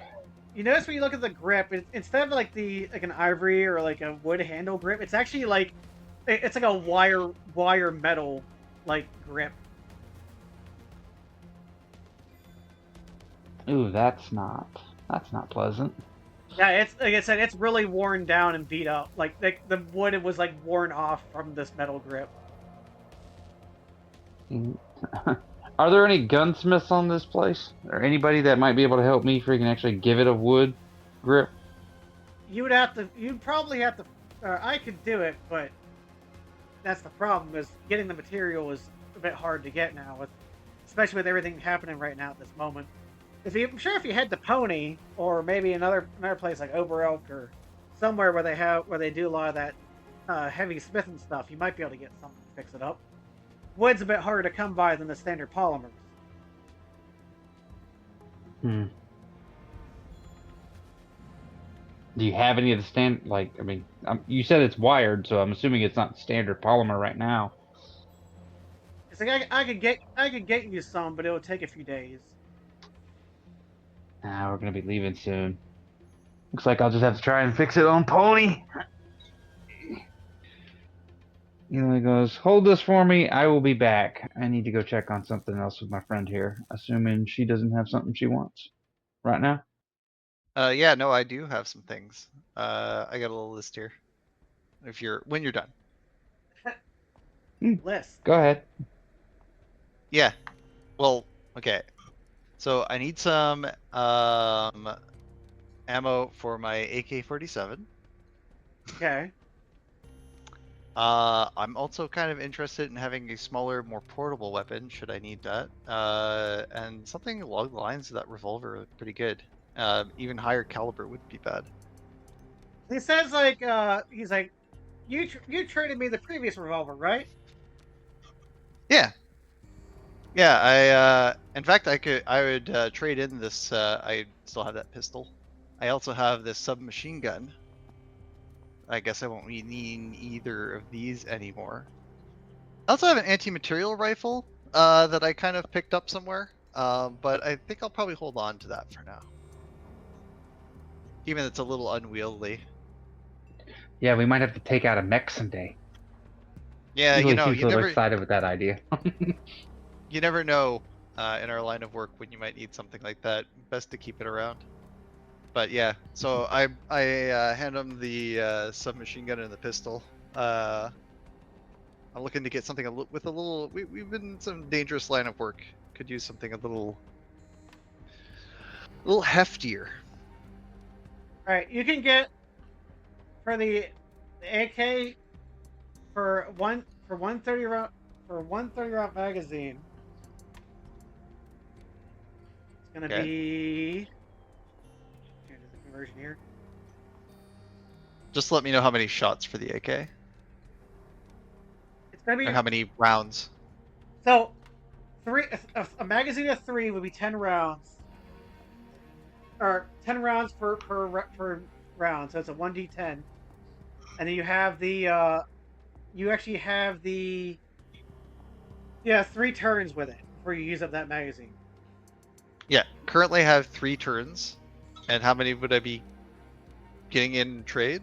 So you'll get a magazine per cell. So it's 50 credits per magazine. Okay. I'll take at least, I don't know. Give me enough for 20 rounds.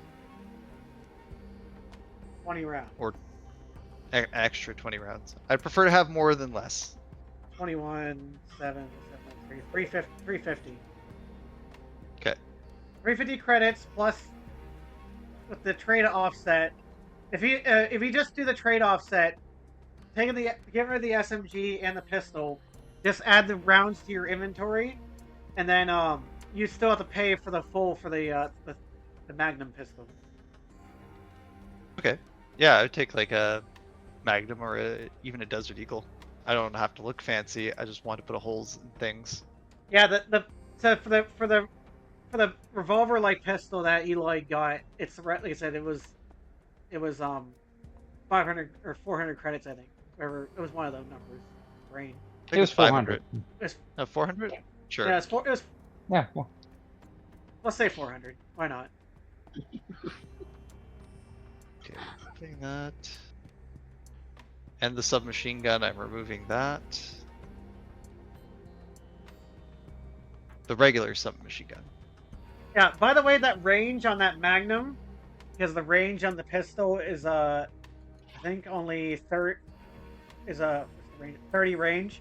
The Magnum is actually gonna have a 50 range. Okay, so I have 100 with the AK and only half the range with the pistol. The pistol. Cool. Wait, how much did you say the Magnum was? I'm sorry, I got called. It's 400. That's how much it costs. Yes. No, the range. The range. Oh, the range? The range is 50. Yeah. Okay, I was so scared. I was like, wow, I have a sniper rifle gun. This must be Halo Pistol. again. Just that. Oh my god, yeah, the Halo pistol. Thank you Yeah. for reminding me of that. I'll enter this in a second. I just gotta bring out the door. Get back. All right, Fine. all right. Eloy, where Alright. are you heading to get again? The flat, the general store. General store. Never mind, it was a fake. It's a fake ring. Anything else you Fake ring. need? Well, obviously some ammo for that pistol would be good too. Yeah, it should come with it also comes with rounds. Okay. Magnum. But how many? You should get 30 rounds each for the 3-line, or for the Magnum and for the Magnum. Wish there was like an ammo tracker for freaking I know. stuff. It's... Technically, I have to there edit is with every bows time. and arrows and crossbow bolts in this game or in D&D, but Yeah, when you have a bunch of different types of ranged weapons, it makes it a little bit more difficult. Gotta track it on paper.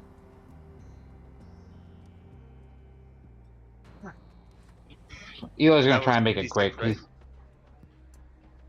yeah, Eloy, when you actually go down to the Flats and General Store, you see Holly and Kitty, but she doesn't have any armor in stock right now. He like groans. It's like, oh. He pouts. He's like, I don't want to look like a bug.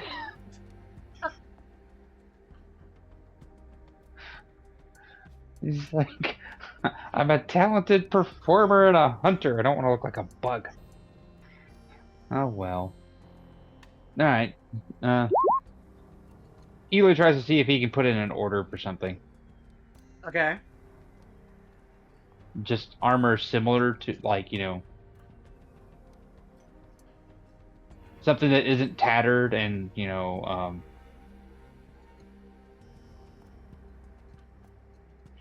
honestly, with Eloy having his little wing flaps, he'd probably have to get custom armor anyways.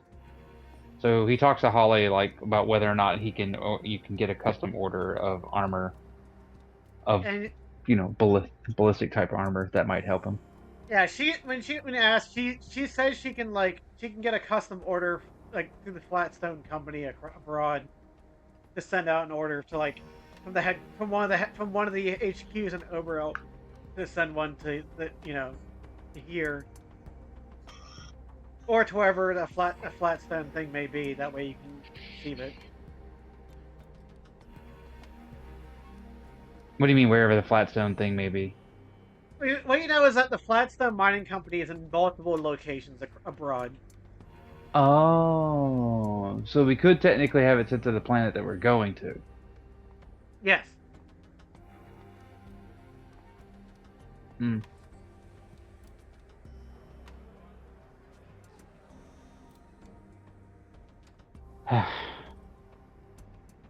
Eli looks kind of huffs and goes, "How much? How much would that be to get it sent to like? Did they tell us exactly where we're going to on Pony? We're going to Maqam. Maqam, not Pony. Yeah. No, they didn't say Well, then I asked exactly where at the moment.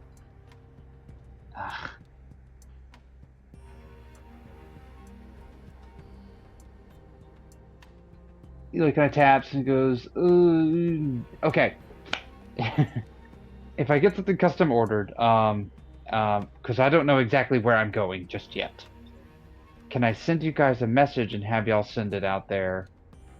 If I'm out there, going to be out there long. Yeah, she would nod at that. All right. Well then, he shrugs and goes, "All right, let's get us fitted. Let me see if we can get fitted for it then." Because basically, he's like, basically, I want like light ballistic armor. That's honestly what I was originally going to ask for was something that looks like Count Dooku, but the more I think about it, it's like maybe wearing red is not the way to go. Certainly wouldn't match my green fur pattern, my green and brown. I would let you know that the armor would be a light armor would be similar to the AC of your of the spacesuit. It's just more for on ground, less spacey. Is that what you're looking for? Yeah, but I mean, also a spacesuit is this bulky stuff that's meant to like protect you from an entire environment, whereas an actual ballistic armor will actually fit you. Yeah. And you've been very kind about the fact that you haven't had us do any penalty rolls on things like maneuvering about wearing the spacesuits. I mean, especially since Eli's got the flaps. Then.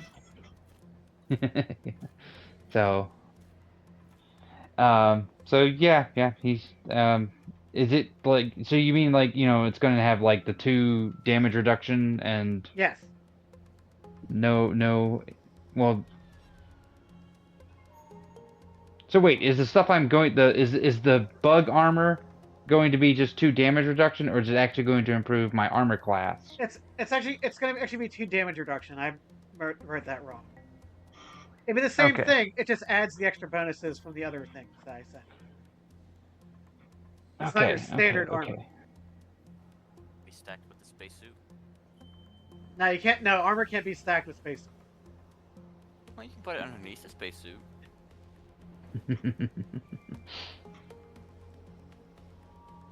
Now, spacesuits are meant to be worn where you have nothing underneath. Alright, well then Eli's just gonna be like, alright, well. Still, he's gonna want it, just simply because he wants something that actually looks, professional, rather than looking like he's rocking around wearing scraps. Okay. Yeah, well, so it'd be roughly the same cost as the bug armor with shipping and stuff. So 800. Eli goes, do I have to pay it all up front now, or can I pay like in payments? You see, Holly's like, if you pay a part of it here, well, we'll get the rest of it. You can get the rest of it paid off, or your employer can pay off the expenses.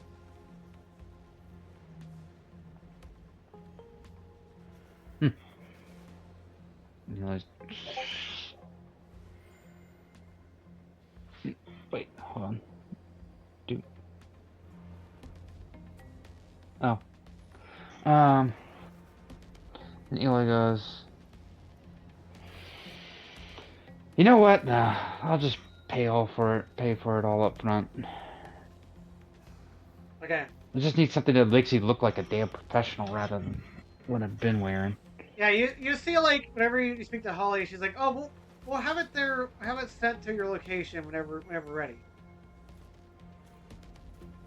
Alright, that works for me. So, and how much is Eli paying? It's the full price of 800 credits. Okay.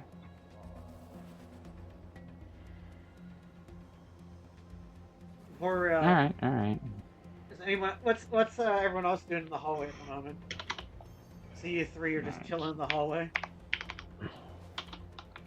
Nope, Faraday left because he didn't really have a reason to be in there, so he was just kind of standing around.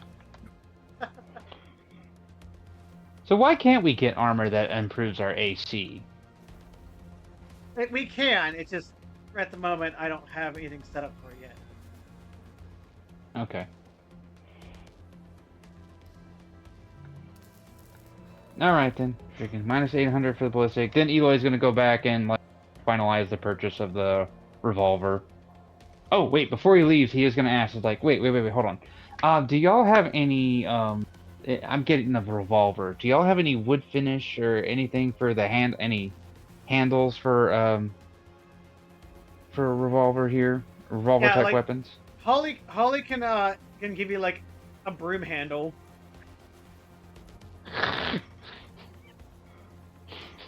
He's like, will this work? Eloy chuckles like, no, thank you though. Alright, I'll be in touch about the armor. Thank y'all so much. And then he heads back up and goes to buy the revolver. And after that, he's done. Okay. So. And make sure you move Although, the, can I negotiate? Can I try to charm? Not charm, but like, can I try to talk him down? Use Yeah, your barter. use your charisma. I gotta bring up Cody's from the archive.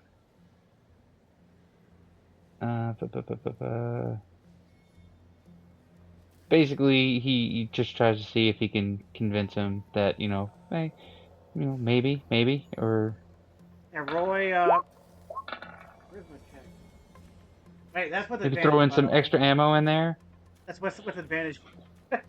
Oh, wow. Shit. I mean, damn! You really wanted it.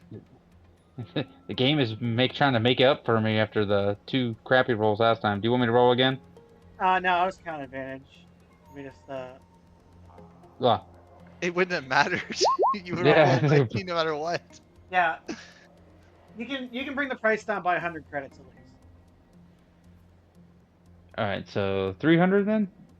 300 will do it. Alright, 300, and then Eloy's gonna buy some extra ammo too. Extra ammo, or do you want to take the 30 rounds that already come with it? 30 rounds? I'll take some extra just in case. Since he's being kind with the Yeah, it's in sixes. So how many do you want? 2 more. So 12. 12 more rounds. You know, I'm trying to do the math here.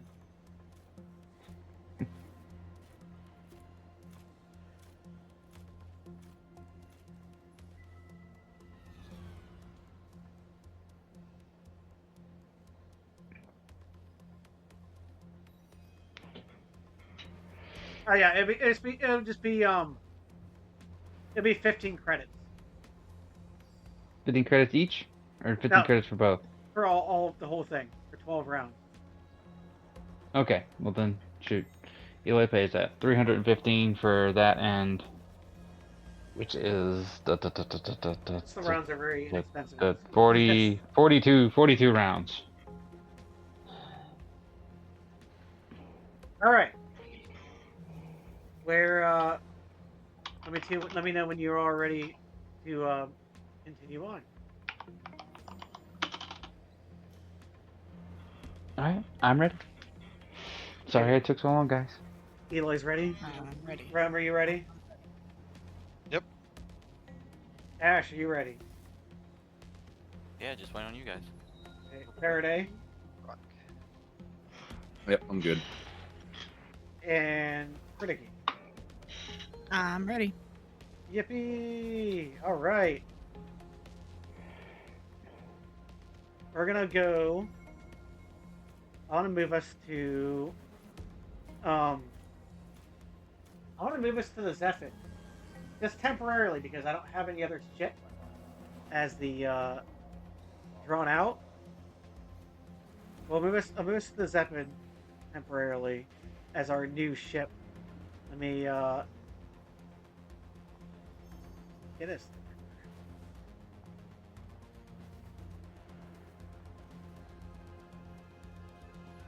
Take us a while. I know it's this toad ship, which is Just bear with me at the moment.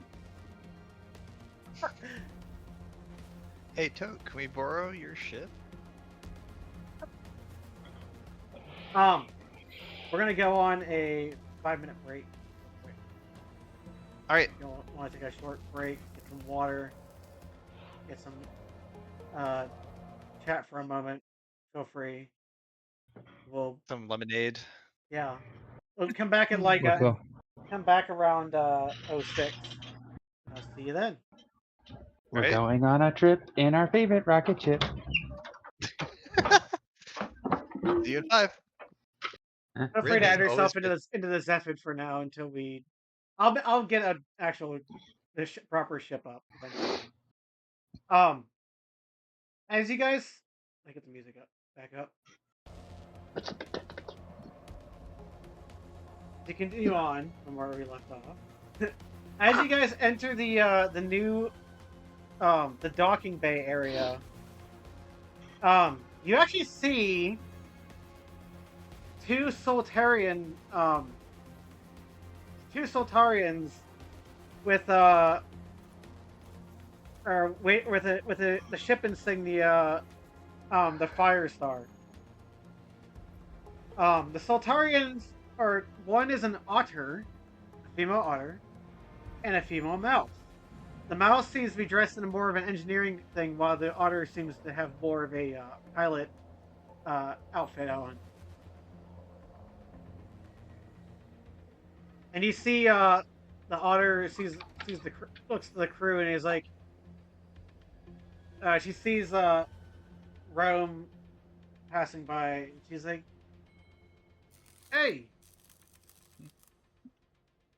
you part of the," she's like, "You part of the crew of for the Zephid, right?" Yeah, that's me. And you see she's Part like, of the group. and she's like, "Well, welcome to the Firestar. My associate here," and she like nudges the mouse, and the mouse like nudges her back. "My associate Mystie here will help accommodate to the ship. We had your Fios had some of the items you had, and the former crew member moved you over to the moved some of your stuff into storage, so you'll have it on your adventure." Perfect. Oh, Oops, someone's you got got background extra audio. noise. And you see like the otter holds her hand out, and she's like, "They call me Michelle, but some people call me Eddie. And this is my co-pilot here, Mystie." And you see like Mystie like looks up with bright eyes. She's like, "Yep, that's me." Say they're Urrian? No, they are both Soltarians. They are actually Soltarians. anthros. Eloy, since they're and in character or out of character, I'm making a joke about freaking. Oh boy, look, they're gonna take us into outer space. Into otter space. And you see Eddie like grumbles, and she's like, "Yeah, yada yada.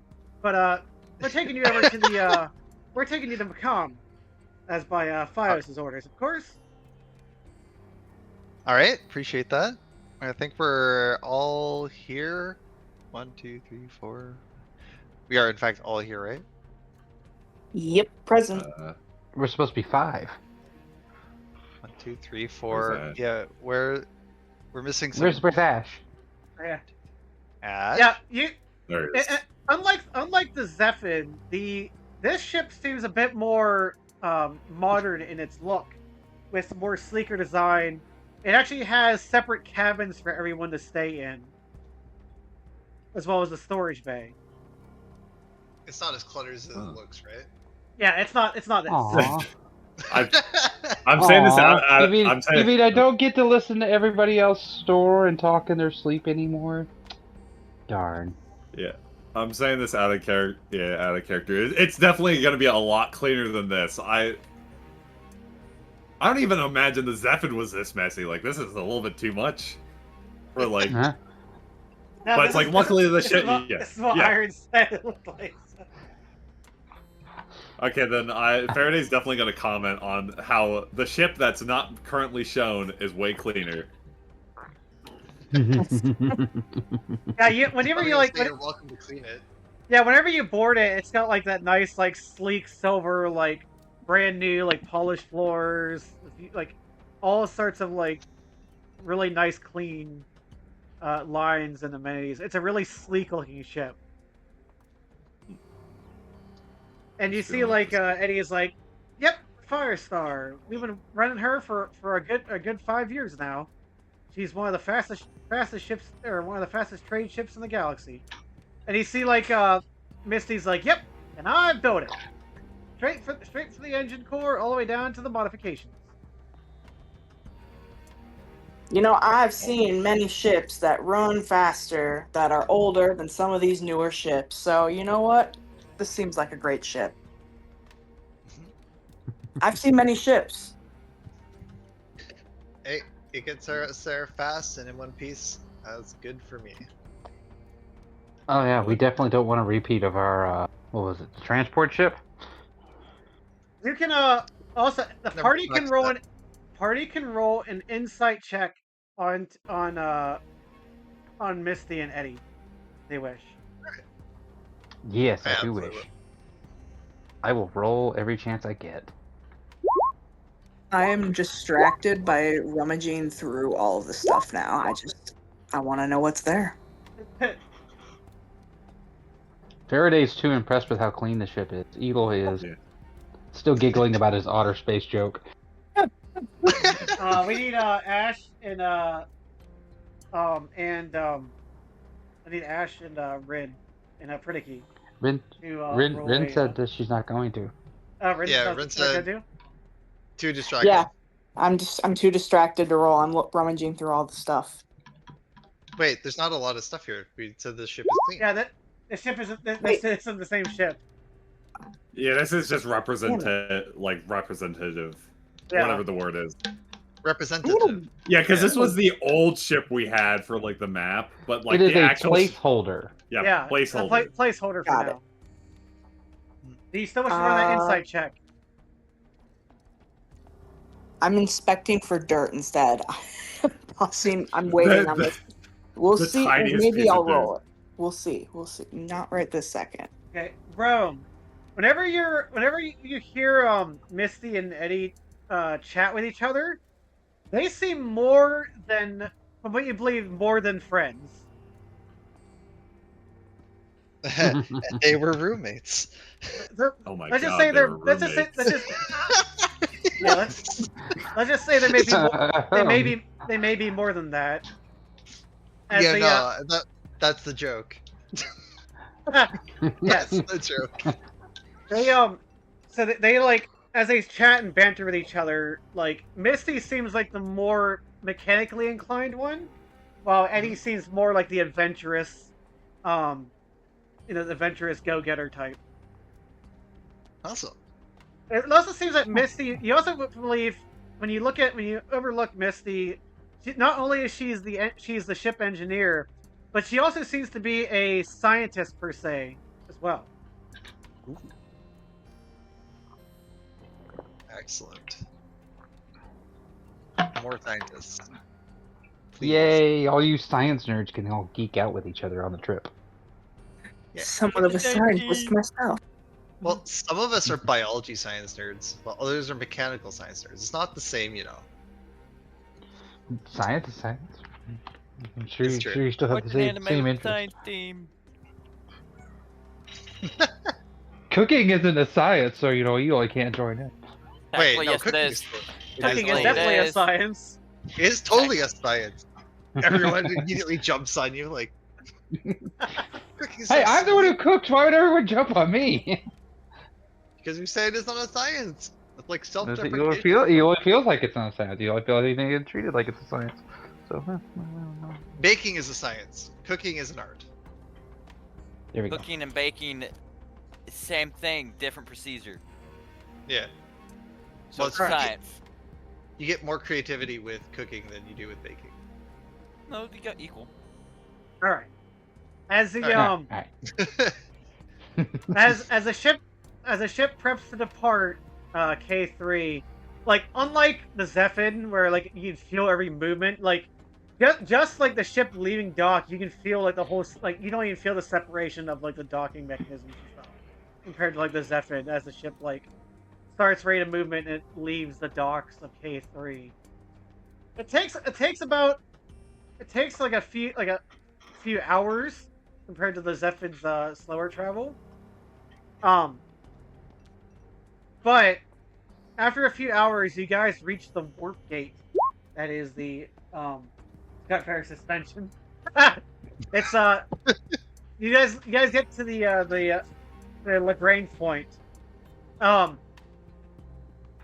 As Eddie and Mystie are in the copilot or in the pilot seats, they start like calling off to the control tower of like the ring, and eventually they start chatting, and eventually they prep everyone for like a light goes on saying that a warp drive is going to be in procedure. Please take your seats or like prep for like a sitting position or something like that. Is anyone not listening to the warning? Yeah, I'm gonna put all my science gear and set it up while they're doing it. No, ready to. I'll sit down and wait. Yeah. I'm sitting. Let me start a chemical reaction or two before we go. Yeah, hold on. Let me make sure to sit behind that chemical reaction. So the question is though, is the fact that Faraday maybe only experienced this, but never, or if he might have been asleep while he experienced it, we're not entirely sure. But has Faraday experienced a warp jump once? Not to his knowledge. Okay, because everyone else would know what it is. Rin would have experienced it once, but everyone else would never have experienced, or probably knows what it is, but hasn't experienced what happens during a warp jump. Faraday probably like heard that. No, I was gonna say Faraday probably like heard that, knows he has a seat, and is like and I guess like because you said there's like our own sleep pods, right? Yeah, there's like your own like bedroom, whole bedroom area. Like so if one Faraday just heard like take your seats, he was like, oh okay, in my room, got it. So he just goes into like his little room and sits down there. Yeah, and as you guys are waiting, you hear the jump, like the countdown from like 10, and eventually you hear like 3, 2, 1, and everyone feels like when the warp drive goes into effect, everyone feels themselves like stretch, like they feel a strain as they're like pulled sideways, up and down as their bodies are stretching, as a ship starts stretching through like time and light and time and space, and eventually, after a few seconds or so, eventually you feel your body collapse together where it should be in place, and eventually you hear jump drive complete. Welcome to the Voltari System, and you hear the crew is just like Mystie and them checking.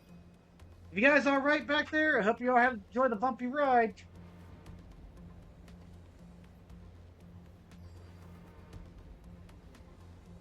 And Eloy pokes his head out and goes, "If you consider this bumpy, I'd hate to find out what you consider turbulent." Probably smooth as heck. Does anyone wish to go to the cockpit and look out? That's an option. We can do that. Sure. Yes. Yes, Eloy is definitely going to do that. Don't get to do this every day. At the cockpit or just anywhere? Just like anywhere outside the ship. Just go outside the ship. Alex, I have a question. Oh, we can go outside? Going through like the opens the airlock. Okay, fine, bye. Yeet. What were you saying, Coaster? So like in like the some movies where it's like light speed travel. It's like you have to sit down on a harness for like the G-force or whatever. It was like any of that G-force like in place or no? Like was there like a kind of like push back or whatever? Yeah, you would like if you were standing up, like you would like definitely be like moved to a whole different part of the ship or a different like spot in your room. Okay. Just curious. So yeah, you would definitely felt like you were like being shifted or pulled. But since you were sitting in place, it didn't really affect like you actually moving. Well, I was sitting. I wasn't harnessed in. Yeah, I know. It'd still be fine if you were actively moving or walking would cause an issue. Okay. Okay. That's why. Okay, never mind. I was.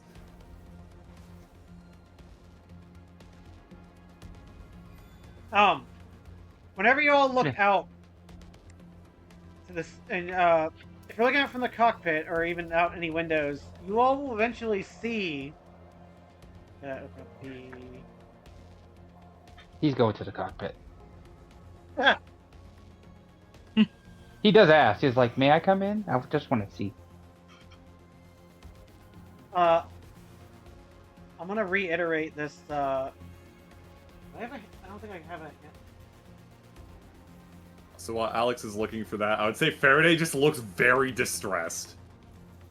Give me a second here. Oops. I'm opening the file that I need for this.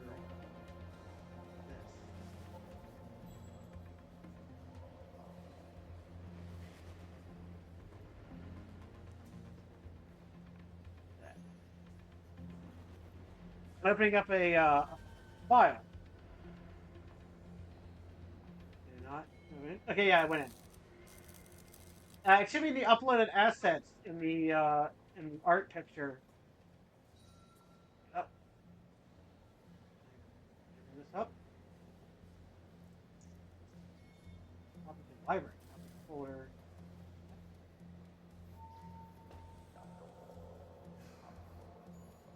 Now it'll bring this up. How do I make the handout, dang it? I'm not sure what you're trying to do. I'm trying to add the folder of the map of the Voltari system.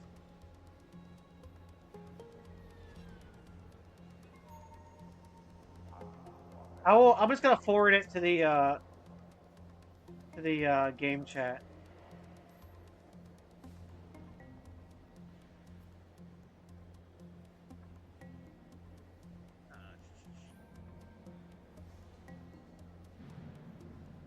It's in the Discord.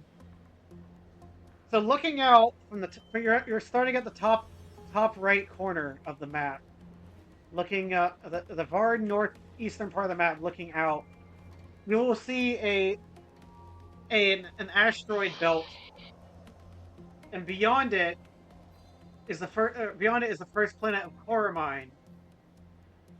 If some of y'all remember, that is where Peachy's from. Where Green was from. To the right of it seems to be some sort of military space station.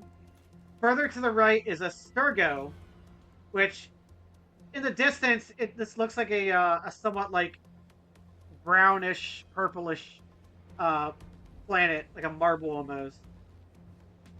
To the south is a large space station, and the center beyond Coromine is the large blue sun of Vol. Beyond Coromine to the south past Vol is Maqam, which is somewhat close to the star itself, and Maqam's 2 moons. Beyond Vol is the gas giant, which is very far distant.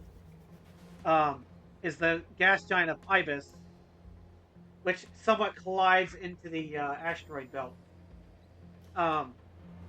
Right near a small planet right next to the sun of Vol is Monarch, which is a small little planet with an one orbiting moon.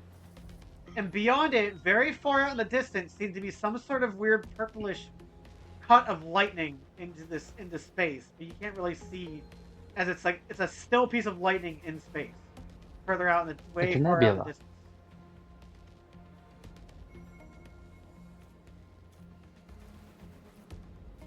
It's a nebula.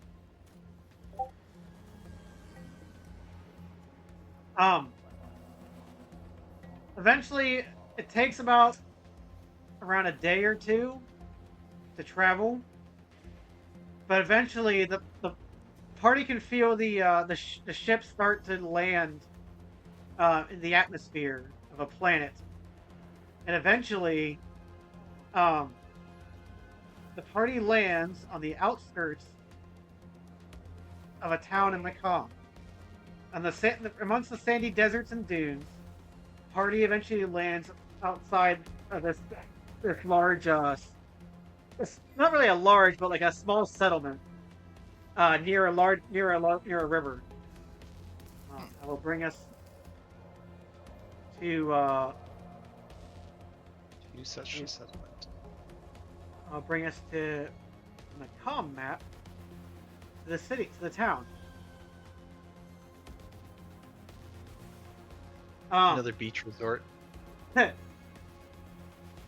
Before we enter the town, I gotta change the music too. That's not the right music for this. I'm going to assume we're probably going to arrive in round 1. Yeah. So before we enter the town, when you guys exit off the ship, you guys are blasted by like high winds.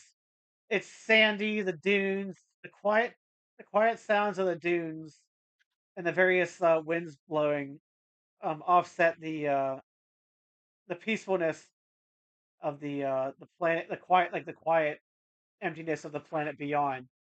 It's right in front of the ship, around a bunch of other ships parked, and is a settlement with stone walls around it, made of like adobe like brick. Um, the walls are only around 20 feet high, and the rest of the settlement seems to be fit more for a human size. As you can see by the gate is only being roughly 12 feet tall. And you see Eddie, before you guys head towards the town gates. You see Eddie's like, don't forget, we'll be here when we need us, but don't forget, you're looking for a Farris Hicazkar. I think that's what Fios said. Farris Hicazkar. Right. Gotcha.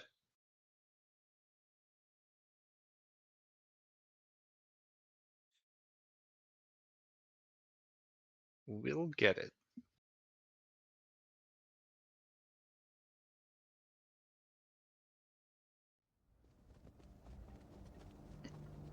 All right. We are now, as you guys enter the town. Welcome to the town of Durak. I think that's how you pronounce it, right? Right, Coaster? I don't know. I just saw the.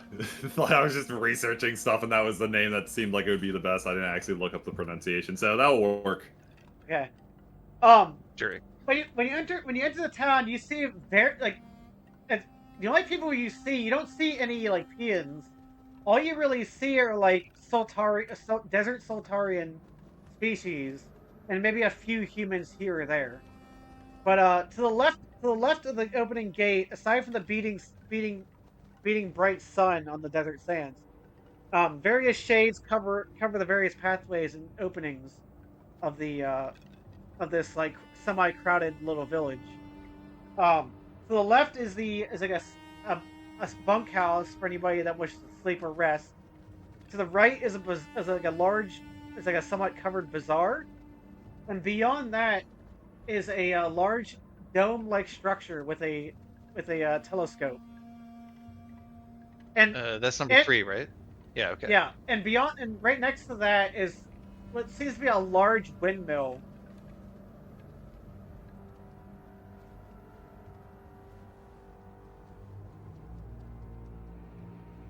windmill.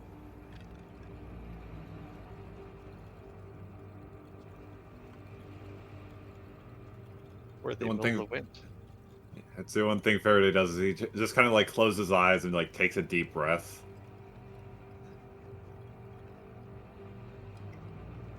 It's nice having fresher air again. Yeah, even to like for Eloy, like stepping on this is like, it's nice because it's not humid, but it's still hot. And like for other characters, it's definitely hot because it's a desert. You know, even for Urrians who live in like a desert, but they live in a cold desert, so it's a little bit different than definitely back home for Pritikki. And even for Ash, the same thing. It's like a cold desert, but this is like a hot desert compared to the standard of what you guys are used to. So no one's used to this weather, basically. Everyone except for me. Faraday. Everyone Oh, except for Faraday. It might be bearable for Eloy at least.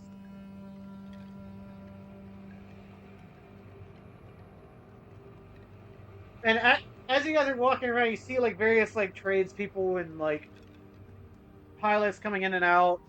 People with trading goods here and there. You see a lot of the goods that are going out seem to be crates of spice or crates of spices with boxes named Hicazkar on the side of them. Hicazkar. Does that name mean anything to us?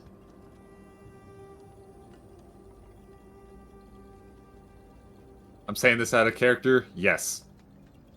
Okay. I'll let Alex say if. Yeah, roll a means anything or not. history check if you wish. I know Eloy would definitely remember, but I think he's muted at the moment. History, not knowledge. Okay. Oh, I was muted. I was sitting here wondering why nobody was laughing at my jokes. Well, I know nothing about it. That's with a +4. Yeah, Pritikki, you wouldn't know exactly Yeah. what the Hicazkar is. Kind of Eloy funny that ca- my roll worked out that way. When Eloy sees the crates, he nudges Rome because those were the same labels they had on the crates in the tower, the lighthouse. The Yum Apple boxes. Okay. No, the boxes with the explosives in them at the core site. Oh, so this might be the source, or something like that. Certainly the same company. All right. Good to know.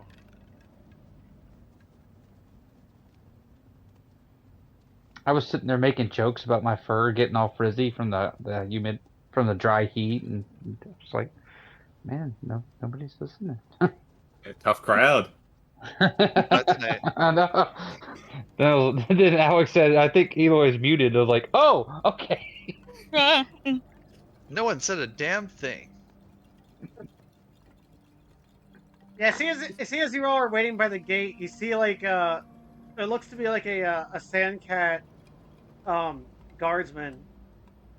And he's like, hey, make sure you move along, don't block the gate. You can't have people here like doing that. Get out there. I think he wants us to move. And you see like the sandcat guard, he's like, he's talking to another guard, he's like, people, I'm always worried that sometimes, you know? Gotta pay attention. Eloy's like, "Apologies, we're just in awe. We haven't been here before." And you see like he like looks up to you and he's like, I haven't seen many people like you either. Well, aside from the few people that come by.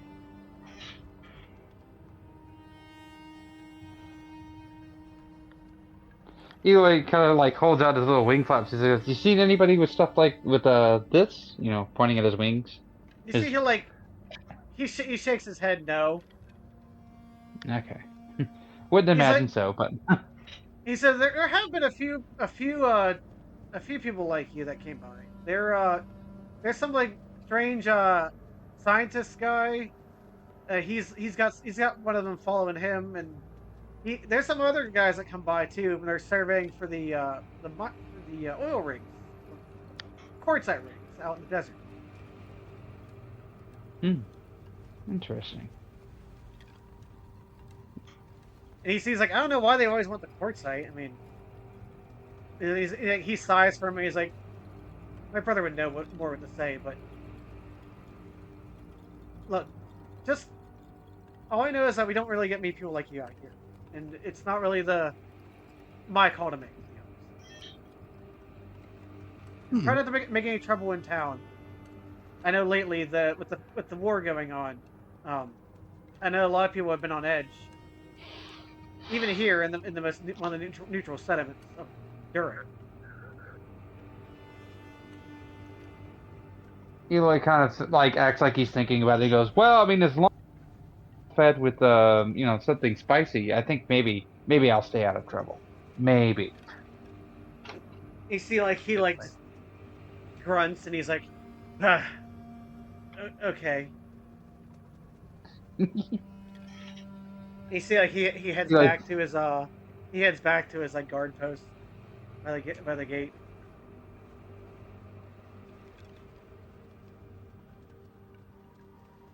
It's a tough crowd. Have to improve your material. Maybe. Feed me and I'll behave. Doesn't seem to work all that well. I also need Faraday to do a history check. All right. History.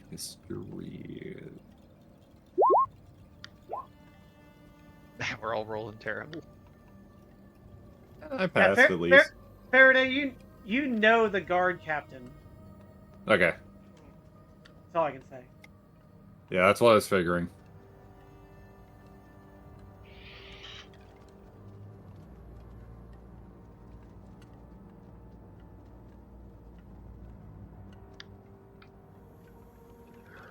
Don't do that, Bobby. Sorry.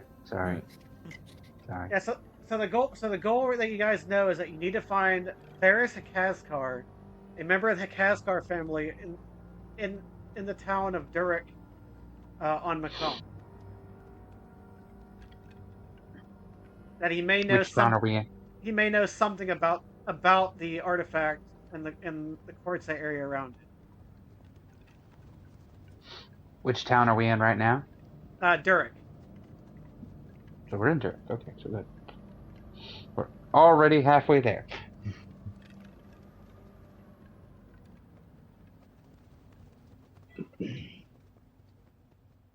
Eli bounds around.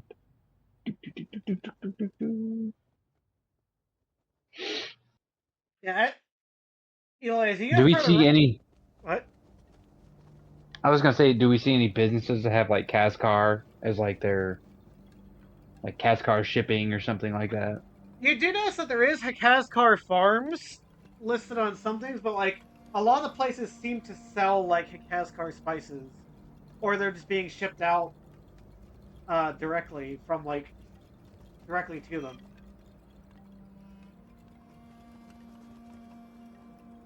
Hmm. There's very doing a perception check because you're in the somewhat going towards the bazaar or almost in the bazaar.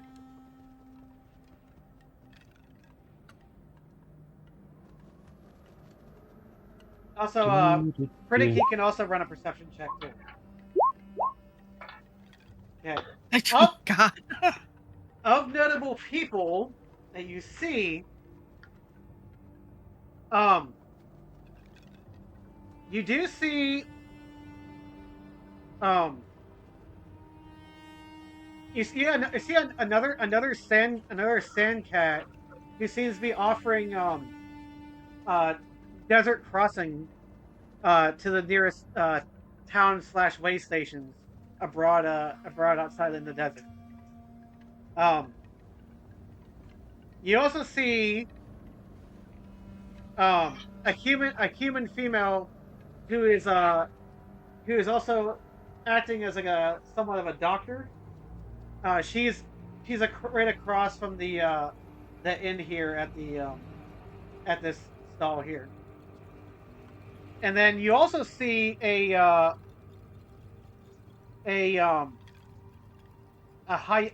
Soltarian hyena who looks to be like a man who was once of power, but he seems right now he seems to be doing fortune telling. And he's like, come see, come talk to the one and only great Armin. And everyone just keeps walking right by him, not caring. A man who seems once of power? Is that what you said? Yes, you see that he's wearing very fancy garb that wouldn't be like what everyone else is wearing around. And where's he at? He's up top here in the top corner. He like just kind of. Yeah, so he said like the doctor's like there, and then Yeah, the doctor's Mr. Fancy guy, Mr. Fancy guy's up here. Yes. Yeah. Am I able to draw something that might help? Yeah, sure. Feel free to draw something. There. Red cross.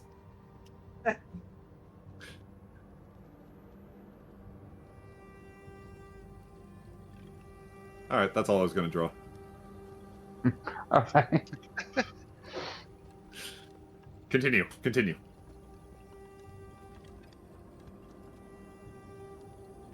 I don't have the token yet, so just bear with me.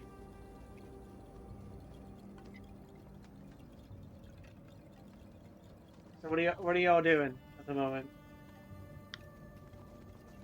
Checking this shop out. Yeah, as you're looking around, you see various pots, various devices that don't seem very modern. Even they harken to what you may have left on Urrian whenever you left for your mercenary work. It's not as high tech. There's still tech here, but it's not as high tech as places that you've been with spaceships and like that. There's radios and communication devices and all sorts of other things, but nothing super in depth. Wow, these guys have to cook the food themselves. They don't have some robot to do it for them? That's rude.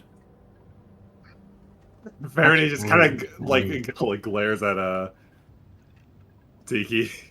Pritikki. Yeah, I'm bad at pronouncing. Yeah, Pritikki. Is that how you say it right? Yeah, it's complicated. Maybe perhaps my nickname should be Tiki. Yeah. In the tiki. Faraday has a small glare at you while you say that. Was either that or Prit. Tiki's probably better though. Eloy chuckles and goes, robots can't cook for beans anyways.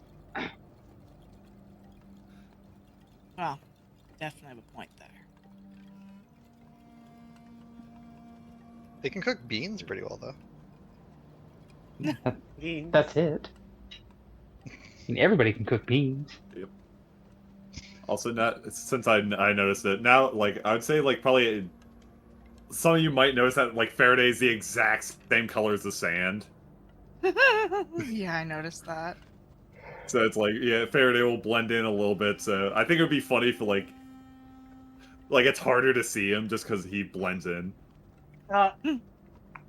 Faraday, since you're closer up to the stall, I need you to do a history check on. I need you to do it twice.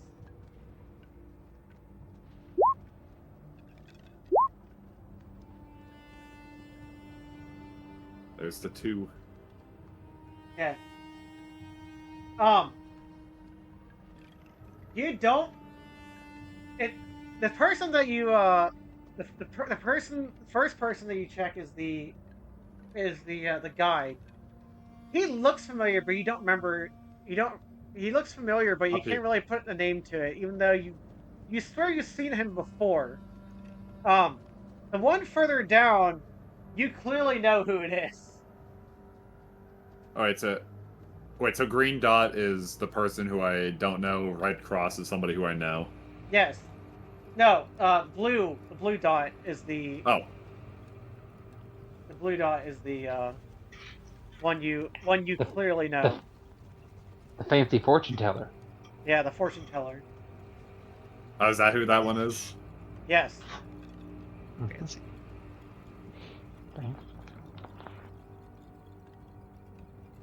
If Harry just kind of looks at a distance, like just a little bit confused. Yeah, you like, see why? that the fortune teller's like, come, I tell you your greatest fortune, trust me, you'll find it out there, I know you will. And he's like, you see like everyone's completely ignoring him. Poor guy.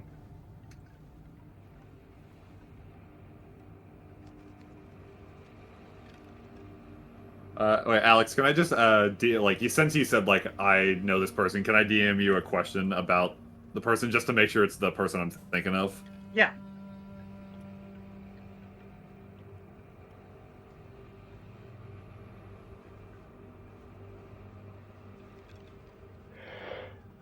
Okay, I sent the DM.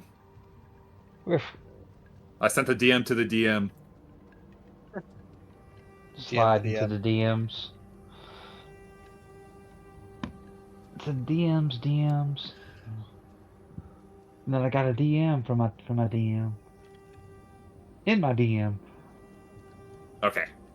Thank you, Alex. You're welcome. Ash, what are you doing in this in the inclement climate, or in the weather, or in this like sunny, bizarre? Just looking side to side, trying to keep up with everybody. Yeah, you see like the various merchants and traders are like here and there, like kind of sell their goods, and people walking by passing them. He bounds by, then Yeah, just, he's gonna go to this guy. Gonna go to the fortune teller. Yeah. Mm-hmm. Okay. You see, like Like, when you walk up to the fortune teller, he's like, oh, see, someone sees the great power of Ahriman. He will tell you, I'll tell you everything. I'll tell you your future. Just pays the price, of course. all right. How much to see my future? Oh, only a mere sum of 50 credits, my dear.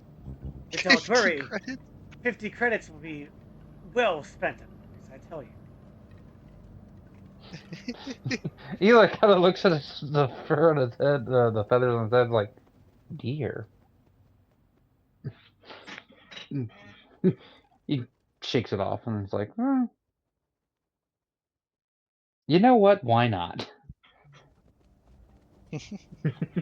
So Eli gives him the 50 credits. It's like, make it a good one, sir. Okay, I I might send more your way. I need you to roll 3 dice. Cheat him. Okay. Let's see. Hey, nope, that's not the button I push. Also, after Eloy's done with that, I do have something Faraday will say to Rome.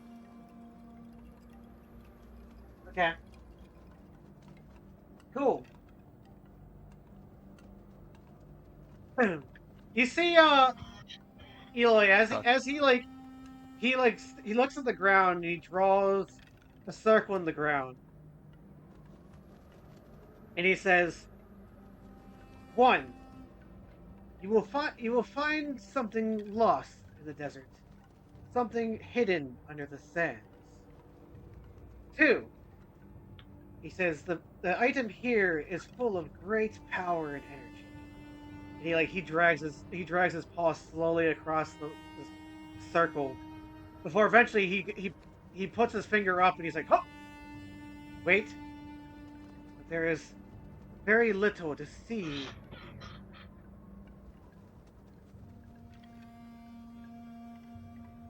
Eli kind of tilts his head, like, And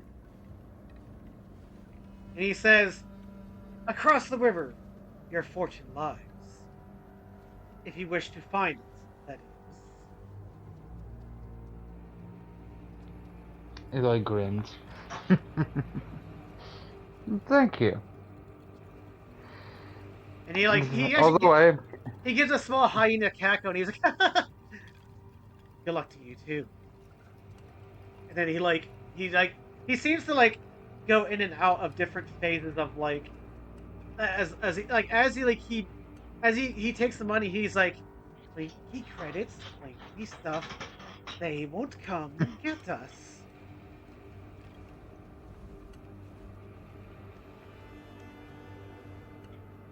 Oh. Eloy bounds back. Oh. Also, yeah, Faraday would sit around, but probably Eloy would all like the rest of them would probably hear it's like. So, I forgot to mention. Just please don't mention my name here, like how we did for Eloy in Oberelk.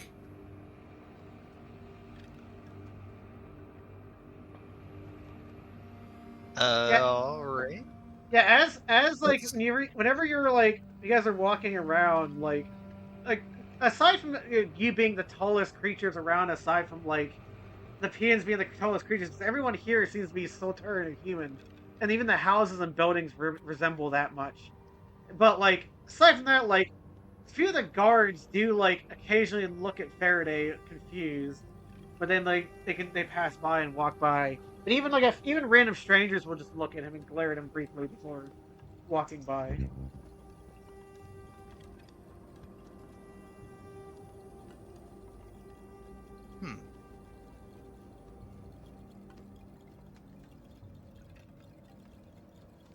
Faraday looks a little bit nervous, but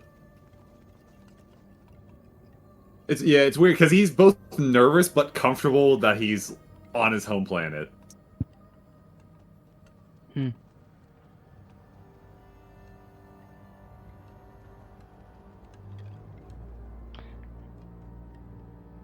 The paradox of home. Yeah.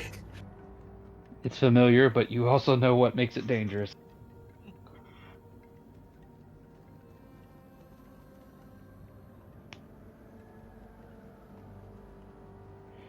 You know, it's like, alright, we won't.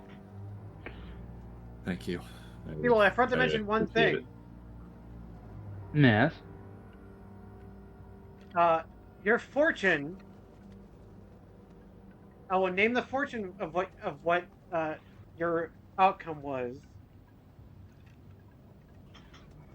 It'll be in your That's their fortune name. I'm not going to say it exactly because it can get different from various other people too. Okay. Oh.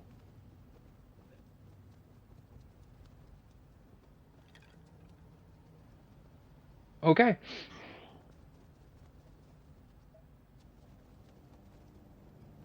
All right. Anyone else?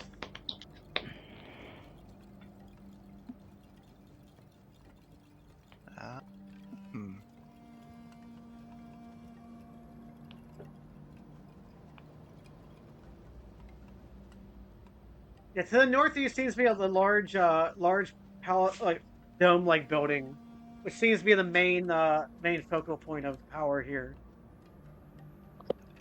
Seems like a good place than any to go. Where is the river that guy mentioned? It's the river is to the west. Okay. So not close. Yeah, you can't really see it with the walls because that's more for wind protection because this planet can get some very bad sandstorms and those walls are to help protect against it. It's not to keep anything out, it's just for the wind. Keeping something out. The sand. Yes. Yeah. Sand. The sand. Sand Oh no, the sand's in here! Well, Guys, some of the sand out. The sand Guys! is getting in! Guys, do not look down! You don't want the town to turn into just like a sand dune. Shall we go in? Yeah, I need to write down sorry. what the name of the person we're looking for, person or thing. Just like write it down. Eli pulls out his notebook, like, ha, Farris Hicazkar? Farris Hicazkar. Yeah. Okay. Wow, that is not how I wrote it at all. Thank you. You're welcome. Oh yeah, Right. yeah. No, that's. Absolutely not how I wrote it. Excellent. Yeah, you see I mean, you walk into this like palace building. You see there are a few guards, and the guards are like, "Are you here to see the great Osiris?" Osiris. Yes, he is not- he is the current leadership of the town. You know what? Yeah, probably. We've just arrived, so we probably should talk to him if he's got time. Of course, he has a time for visitors at the moment, and you all seem very. And you see like this guard is like a jackal, and he's like looking up at you guys like very different. That is. Go ahead. I'm sure it is important if strangers like you are Eli chuckles. coming into town. You're all very tall. All right, thanks. Let's go on in and get this underway. Gotta get some directions. Eli looks back at Faraday. He's like, Are you good for this? What? yeah. Huh? That's what Are we you good ask to- him. Is like, You want to wait out here, or you come in? You think it'll be a problem? I'll just kind of stand out of the way. I'll be fine. Yeah, whenever you guys are like sitting there talking, you hear like the fortune teller. He's like, "Oh, the shadows, they'll come eventually." Like he's like, yeah, we should just go in. Let's go in. Go on. You just stay in the background too. That works too. yeah. I mean, we're big enough to hide him, so. Yeah. Well, we will draw the attention away from you, so thankfully. No, I'm not gonna stick out like a sore thumb. I just don't want you to mention my name. Yeah. We'll do the job of sticking out like a sore thumb for you. Yes. Yes. But he Whenever gives you- like a tiny little salute as like a thanks. whenever you guys enter, you guys do see another Piian, talking to what seems to be he seems to be like almost like a hawk, Soltarian. You see he's talking to a Galtan Piian, a PPA soldier, but they seem to be dressed in like some sort of like desert scout uniform. They're also carrying some sort of like sniper rifle with them. And he's like, the PPA soldier's like, I implore you, Osiris. There's bigger things afoot happening out in the frontier, and with everything going on, the PPA is wanting to establish a better role here, but we don't want to cause any issues with the locals. And you see Osiris is like, I will think this over. Please dismiss you for right now. And you see like the Piian soldier, he like bows his head and then he like starts walking out. He eventually walks out. Walks past us, doesn't say nothing. Just Yeah. other PNs here. Yeah, whatever. And he looks to the group and he's like, Hey, please do come. Tell me what brings you here to the small city of Durak. are we the happenings? The blue dot is. He's not there no more. Yeah, that was. Oh, it's the yellow dot. The yellow Yeah. square, rather. Yeah, we're in the yellow square. like I shouldn't be standing under the blue dot, but fine. And you see, he comes. He says, "Welcome to Durak. What troubles you? Why? What brings more PPA soldiers to my doorstep?" Well, we're not really soldiers, but we are here for some big things. We're looking for Farris Hicazkar. They chuckle. Hicazkar. Is Kazkar. Thank you. Hicazkar. And you see, Yes. I'm and sorry. you see, you see the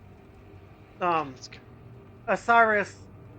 He pauses and looks down. He's like, "Well, I have to inform you, Farris.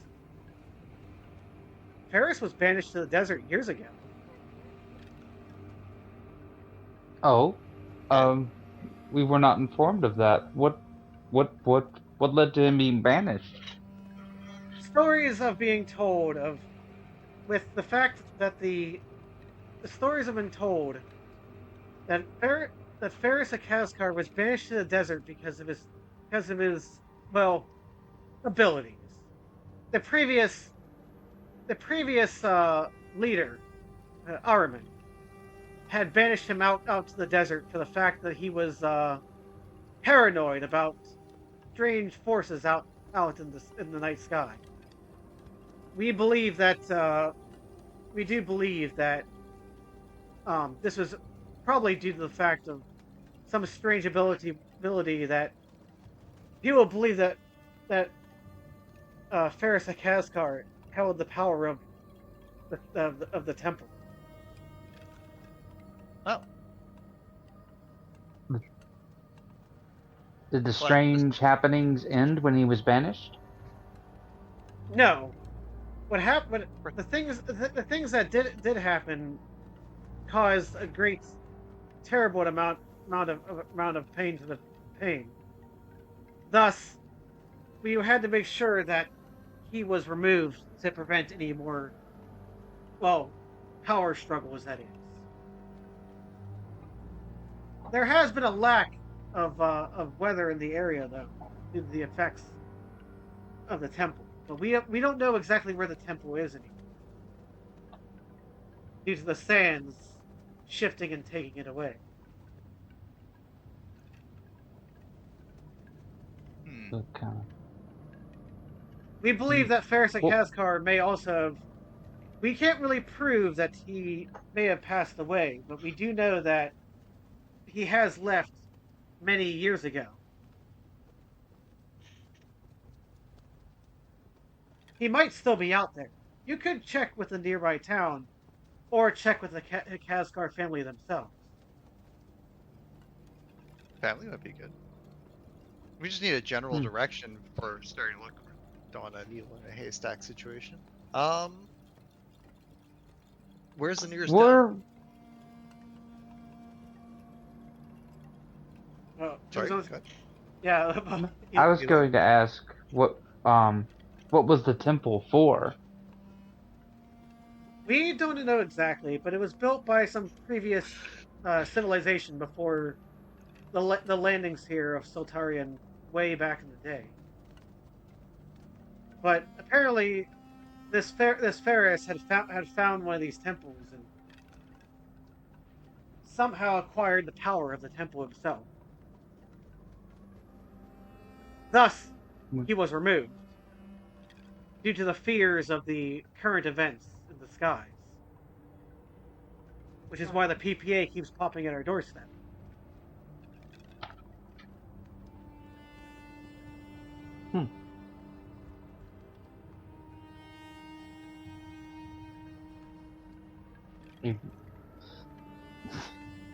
Eloy just kind of pause, just goes sheepishly, like, "I'm sorry, we haven't been here very long. What things are happening in the skies? Like, what do you mean?" You see, like, here, let me show you. And you see, like, he walks over to this like telescope platform and climbs up this ladder. Come with me, I will show you. Yes, yes, yes. Eloy tries can- not to you- excitedly follow, but he does follow. Yeah, you see this ladder also. It's pretty short compared to for him as a Soltarian. You just like easily climb up it.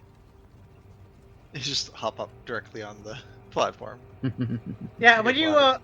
when you look through this telescope, when you he points to the one to Asturgo, and you see the planet is being slightly like engulfed by like a black tar. Oh. Oh. Yeah, that. Oh, Yeah, that. And Yeah, we know well, then that would. We know then about that. he points it over to that weird lightning symbol thing, and you see that coming out of it is this strange black tar like octopus like tentacles stretching open this void and spilling out into space. I said it was complicated. You knew about this? Not this specifically, but I had a feeling this was going to be complicated. And here we are. It's complicated. It's really complicated. Is there a reason why we just haven't just carpet bombed that? Like whenever you look through the telescope and like you look closer, roll a perception check. Yeah. Yeah. Okay. Eloy can also roll a perception check. Yes. Yay! I love you. Natural 20. Damn. That Yeah. means I'm gonna do bad. Rome, I whenever perceive. Rome and See? Eloy, no. Rome and Eloy and Pritikki, whenever you look through the telescope, you do see like the PPA Navy shooting at this like thing with like, and you see like white little explosions of like these shells from the quartzite hitting this thing and slowing it down. So they are carpet bombing it. They're just not doing anything. Well, I mean, they're probably slowing it, but like that's it. Yeah. You also whenever Rome, when you really look, you do notice that partially being ignored by these tentacles is what seems to be it's really hard to make out, but it seems to be a space station that's been ripped in half. It's being ignored by the tentacles. Yes. So there's a ripped in half station. Yeah, it's real close to this opening of this void, but it's ripped in half. But the tentacles seem to be ignoring it. But they are going after like the spaceships and stuff. No, they're actually going. They seem to be going towards stretching more towards Asturgo. Oh. Okay, that's. So that's what Abrams was worried about. And you see, like Osiris, he's like, yes, the PPA says that this thing would eventually come here, but I have my doubts. I mean, that thing looks like it could go basically anywhere, so I wouldn't have my doubts that strong. But it does look like it has a ways to go before it does get here, and hopefully we can stop it long before that. You see, like you see as Osiris he starts climbing down the ladder. He says, they say that the material that we use every day, quartzite, it's the PPA really want it for that exact effective. reason. Yeah, we don't want that thing going anywhere. Yeah, when you guys actually look around, you do notice that like his like throne is made of quartzite. Some of his tables are made of quartzite. The stone doors for like his bedroom and like the other room is made of quartzite. It's common here. It's an abundant resource. And it looks so pretty too. Yeah, even the floor is like made of quartzite too. It's like a marbled quartzite. Okay, so there's that stuff is definitely from here. Have you have done business with an Abrams or anything like that? we have done shipments with paperwork, yes. Hmm. But everything usually has to go through the PPA first. But we try not to meddle ourselves too much with the PPA, as we are a neutral planet compared to the war with the militia and everything else out there. That's totally understandable. Have you ever heard the name of Doctor Fios? We have heard of him, but we know that his studies are basically are about the darkness out there, not about the person. Well, semi-related, but yeah. Okay, I was just wondering because we've heard lots of things, and it's nice to hear it directly from the sources. And you see, he's like, we mostly get most of our communications not from either the traders, but also from our radio broadcasting equipment. And you see, he points to like this door over here. He says, my second in command, known as Rebab. He is my eyes and ears in the skies to make sure that we are cooperative and a neutral party in all of this. We don't want to involve ourselves with the war with the militia and the PPA, as seen from Asturgo and also from parts of a few other planets. The war has been a terrible toll on the local areas. Wait, just so I'm clear. He's talking about a war between two factions, not between like the military and this monster, right? Like Yeah, from what you guys know is that there is a group known as the Voltari Militia. You have heard of from Abrams when he or not Abrams, yeah, well, from Fios when he said it back in on the Galta, and from Fire Team C that they were going to fight the Voltari militia rebels, because there is people in the Voltari system that absolutely despise PPA expansion.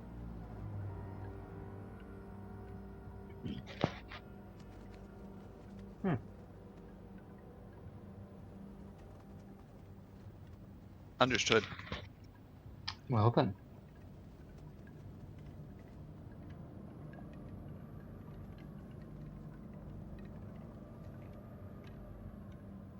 And you see like Osiris returns back to his chair, and he says, "If you need, I can give you a direction of where this Farris may have gone, but if you need to, I would speak to the family first. Their farm is just north of here. If you go out and go out, you'll see the water treatment system that we pump from the river, and you follow the pipeline to the north. That'll take you to the Hicazkar farms."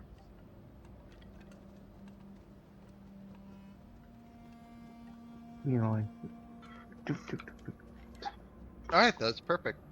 We'll go and see them right away. And he says, there is another town out beyond the deserts across the river, but it's a very far distance.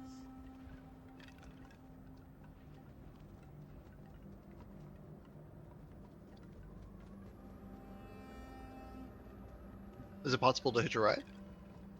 And he shakes his head. And he's like, most of the you would have to get a guide to go out there. It's the distance of getting lost in the desert is very vast. The distance between here and the other village is very far. I think so. We follow the water line. For the Hicazkar farms, yes, it's only Okay. it's a good short walk. It's a good hour's walk or so. But if you're going out to beyond into the desert beyond the river, though, the next town over is roughly a 3-day walk.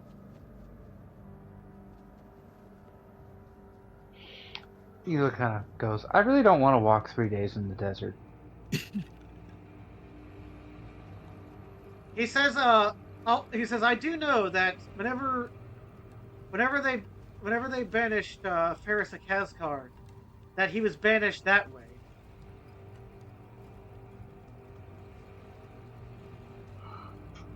He may have passed through that small town.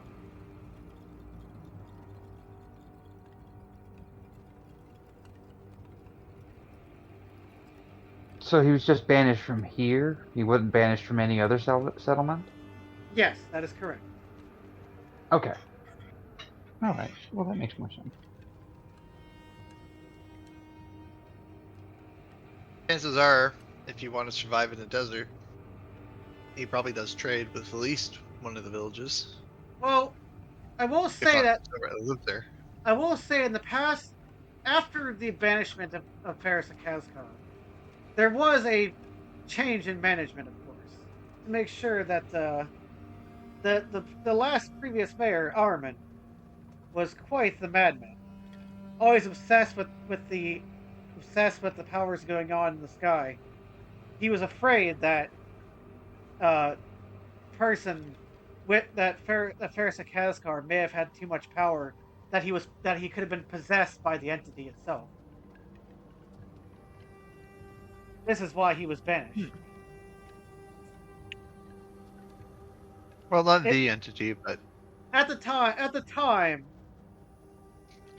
Armin did have the settlements on a fair trade basis, so rules and laws did apply to each settlement. But since our new change, we had to make sure that each settlement is self-governed and self-sufficient to their own rights and ways.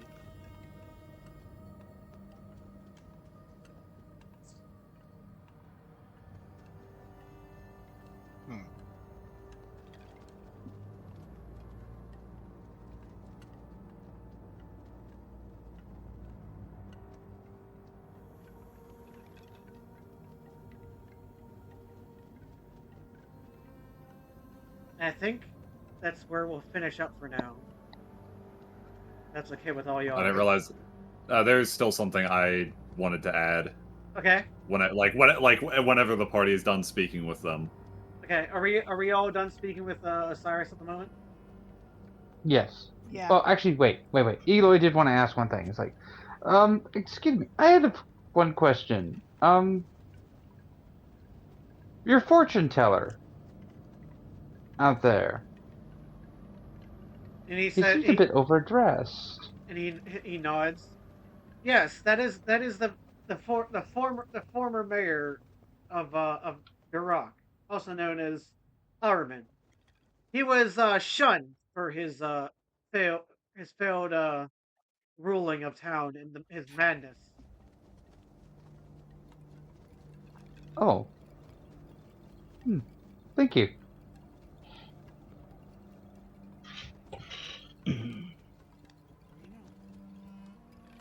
The more you know. Anything else? Alright, now, Yep. we're gonna go join the rest of the group. Yeah, I'd say And Faraday looks visibly angry. oh. Mm. Something Faraday up? looks over at the current mayor and just kind of signals for everyone to go outside. doop, doop, doop, doop, doop, doop. Scooch. I don't know what conspiracy theories he's talking about with banishment. That did not happen. What? What happened? That I don't know what he's talking about with that banishment, but because Do you know what happened? No, I don't know. I don't know what specifically happened, but from what I've heard, he just died of natural causes. There's a gravestone and everything. Wait, the person we're looking for is dead. I don't know. Faraday looks stressed and angry. I feel like this might have been something good to mention before we flew all the way here.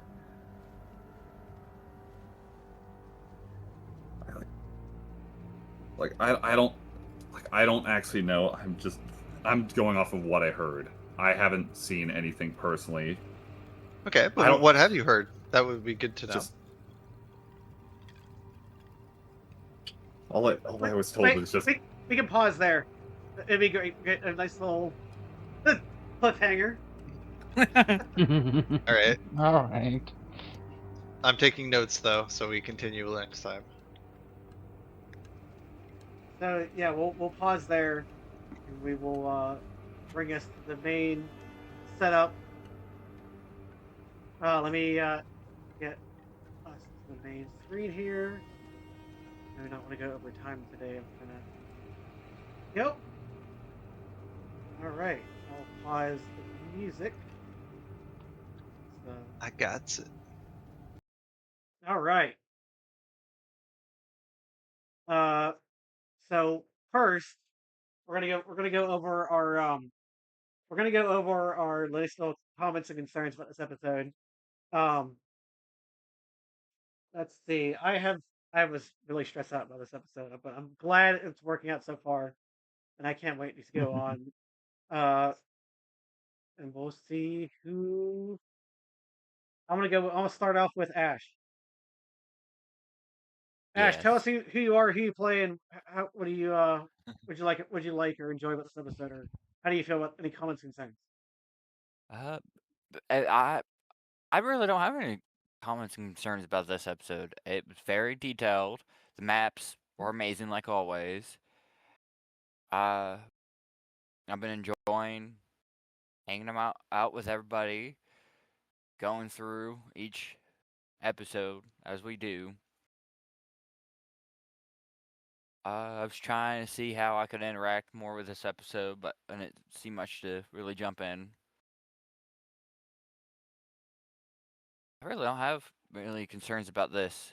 I like where the story's going so far, and can't wait to see what's happening next.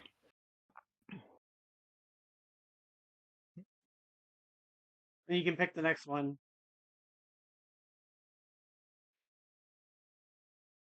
I'll do Bobby. All right then. Yeah, I'm having fun. I'm enjoying myself. I always like playing around with Eloy. I'm sorry about my sound issues in the beginning. Man, I hope I can get these fixed or at least patched tonight because I want to stream. Yeah. It's been fun. Friggin' I, I would like to kind of like streamline some of our shopping things a bit more. Yeah, that's fair. Just because I feel like we end up like kind of running in circles with things a little bit and We can and we just can if we need to do shopping, we can adjust it to where we can do it after stream to adjust a few things. Yeah. So that way we don't yeah forget to charge. I'm okay with because It's I a feel new bad because I season, feel new like start. New season, new yeah start. because I feel bad because I feel like I'm talking so much and taking up so much time and it's like wait come on, speed it up, Bobby, speed it up. Well, we got it to where I need it to be, and I'm fine with that. Yes. Yay. And I need to find the Flatson company and see if they have a presence here or not. 'Cause I want some nice gear. But other than that, no. Cool. So we're gonna pick Faraday, coaster. See what he has yep. today. Yep, we're finally gonna get more Faraday lore, which I'm excited about. And I'm excited to see how Alex is gonna represent some of the ideas I've had. Yippee! Yay. Yeah, like the wall thing, that's not something I had in mind. So like whenever you mentioned the wall, I was like, oh wait, how could I mention that in character and how would it make sense? So I even did a little bit of I did that kind of improv myself. I was like, realistically, that's what the walls would be for. Yeah. Well, I also added the walls as it was totally unrelated, but I didn't have it planned. But the walls are basically just a made of me to figure out where I need to put everything in the roll 20 when I converted the Yeah. map from because you can only do 50 by 50 Yep. square, and that was basically my outline. Yep, The and walls work too. Yep, I made good lore for it. Ugh. I like the Yeah, jokes that came with it. You know, the sand's already getting it. Sand's getting in. The same. Guys, don't look down. man, that sand is quick. Yeah, quicksand. no. Yes. Yeah, but I'm very happy to see how all of you will react to the story. And see what directions Alex is going to take into it that I'm not expecting. Yippee! It's sad Yay. that the yum apple ain't on Faraday's home planet. Good, that is good. You will not find it here. If you find it here, something has gone terribly wrong. The saddest part about this whole story is though yum apples. Oh no. Hey, the yum apples have been part of our story the entire campaign. Yeah. Look, we need to give Eloy some security, okay? It's a new season. It's a new season, new joke. Or is it just gonna be like a campaign? Or is it just gonna be a whole campaign long thing? Or a multi-campaign long joke? I was about to say maybe a multi-campaign long joke going on. We could go looking for a yum apple place. It's been going on this long. Might as well keep it going. Just don't ask Eloy to help start up a yum apple shop. That's not happening. All right. No, We Eloy make is the Eloy nemesis. the main seller for it. Oh no. All right. Can I start any more comments, concerns? No, not that I can think of. All right, feel free to pass it on then. I'll go Turga. All right. I don't have any comments or concerns. I still have a little trouble with the later evening, I guess. This is the other thing. I gotta I have to remember next time to pre-coffee because otherwise I get a little distracted. But other than that, no, really enjoying how we're starting off here. I also agree with the shop thing. It's nice to role play it out, but also it feels like it's kind of just tracking. It's rushed. Yeah, we can. Yeah, It feels rushed when we try to put it into the story. I'll say that. It feels like it's we kind of feel like we're trying to rush it, so like we don't get like the good role play, but like at the same time, it's nice to have the role play for it. So it's a bit of a double-edged blade there. Nice to it's good to have for that first encounter. Is what you're saying. Yeah. After that, it can be a little busy work, but unless it's something very specific you want to show, we can do with it. But like otherwise, we can just be like, oh yeah, we go in there and we get what we want and we leave. You know. Sorry. I would say for maintenance stuff, it's maybe not the role play is not so necessary. Like I just need more bullets and stuff like that. But like when we're like searching out for like new guns and stuff, then it's a little more relevant. Or in Eloy's case, the armor. Yeah. Yes. Yeah. When I go to actually get fitted for armor, I definitely wouldn't mind role playing that out. Exactly. I mean, there's some things to the shop we can role play out, but I agree with like either doing it at the beginning before we start the campaign or at the end. So it's like we make sure we have everything before we start, or think what we need before we start, or at the end. It's for pacing, basically. Yeah. Because then other people are kind of uninvolved for a little while, and then they come back, and it's kind of Yeah. It's chaotic. We'll figure it out. We're working on it. We're gonna figure it. But like, stream. But other than that, excellent. I'm very much looking forward to hunting down this person in the middle of the desert and getting more backstory from on Faraday and all that other stuff. Gonna be good. I need to remember to take notes because I'm terrible with names. I think Rin is the only one left. Mm-hmm. Yes. Yep. So I'm passing on to Rin. I had fun. It was good. Happy to be here. I definitely, being my first time, getting into it, but I think Gotta it's get your vibe. going good. As someone this is first campaign for me, it takes a little bit. It takes a little bit to get used to it and adjust. I'm still adjusting and trying to work stuff out myself throughout this. Mm-hmm. Don't be afraid to shush me if you want to say something, and I just keep going on and on because I do have a tendency, like if there's silence, I try to fill it. And I'm sorry if I cut you off, but I just want to make sure that gets out there. I suppose he's small Urrian be like, shut up, trying to shush Eloy.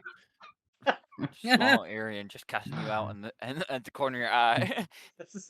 Get her like a little stick that she can whack me with, like shush. Shakes a tiny stick at you. The quiet stick. Yeah. I mean, Hey, I have the talking stick. And she's like, jump right on it. Meanwhile, Pritikki is like, shut up, Eloy, stop talking. Shut up, or I'll shoot you in the gut. Stop it.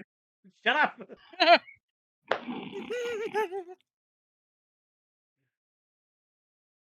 But no, I'm glad you all are enjoying this fun little session. We're gonna finish up here. I do have 2 things to note. First off, August 9th, the next time for our session, I'm gonna have to, August 9th, I'm gonna need to skip a week because I have there's an important family thing that weekend, and I don't know if I'll be able to play that weekend. And if I can't play, then how are y'all gonna play? So yeah. So I'm gonna be moving it to the 9th, or to the 16th.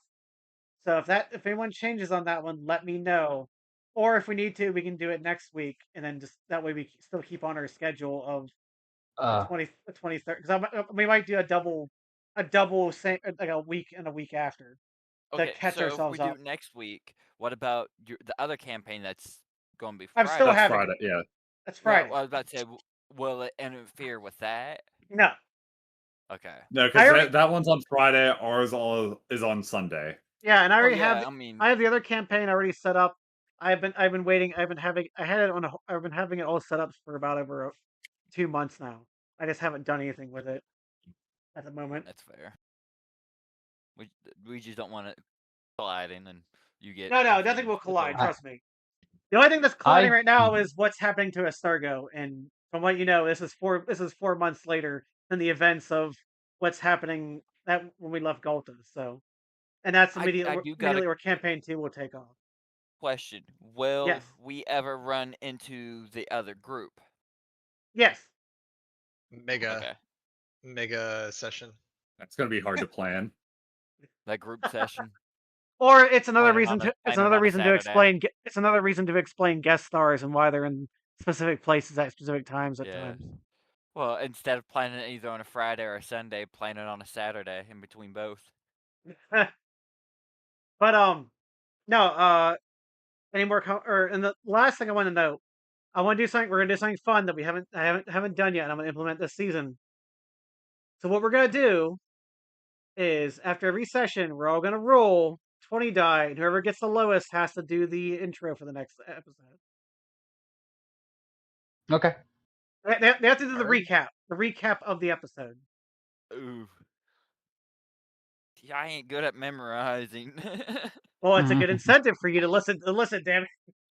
I am listening half the time. I will say this: I did not remember at all that you mentioned just going to go into Maqam. I didn't remember that at all. So yes, when you were doing the recap and you said that, I was like, "Oh, what the." I have a terrible memory, and that's why I write this all down. This is why we had the Jeopardy episode, or Jeopardy at the end of the fun episode last week, or last 2 weeks. We did Jeopardy, and guess who won? Faraday won. Yeah, because Faraday has everything down in a book. What? No, I don't. All right, but no, let's all roll for everyone has to roll. Whoever gets the lowest roll, d20 roll, will have to do the intro next episode. So how this is going to go is that if you roll low, After you do the intro, you don't have to roll for the next one. Mm. Oh, all right.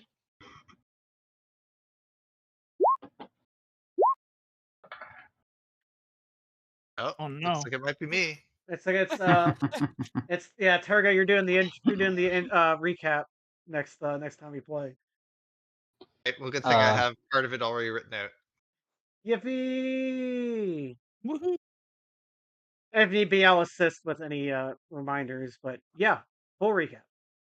All right, Beans. I want to thank everyone for joining us this lovely evening. Thank our cast. Thank our awesome, lovely cast of players. I'd like to thank everybody who listens and follows us on Spotify and on YouTube. Feel free to find us there and look up Stars of Piianthian and feel free to find us. Or if you want to listen to the VODs, our previous podcasts or episodes, or watch the VODs of us of our things, feel free to check that out. But yeah, I'd like to thank these awesome cast members, freaking Coaster, Rin, Turga, Bobby, Ash, and our previous cast members from the other show, and as well as previous cast members like to make this show possible. But I'd like to thank all you beans, and we wish you all a heckin' good night. Bye, everybody. Good night. Bye. Goodbye. I didn't realize my mic was.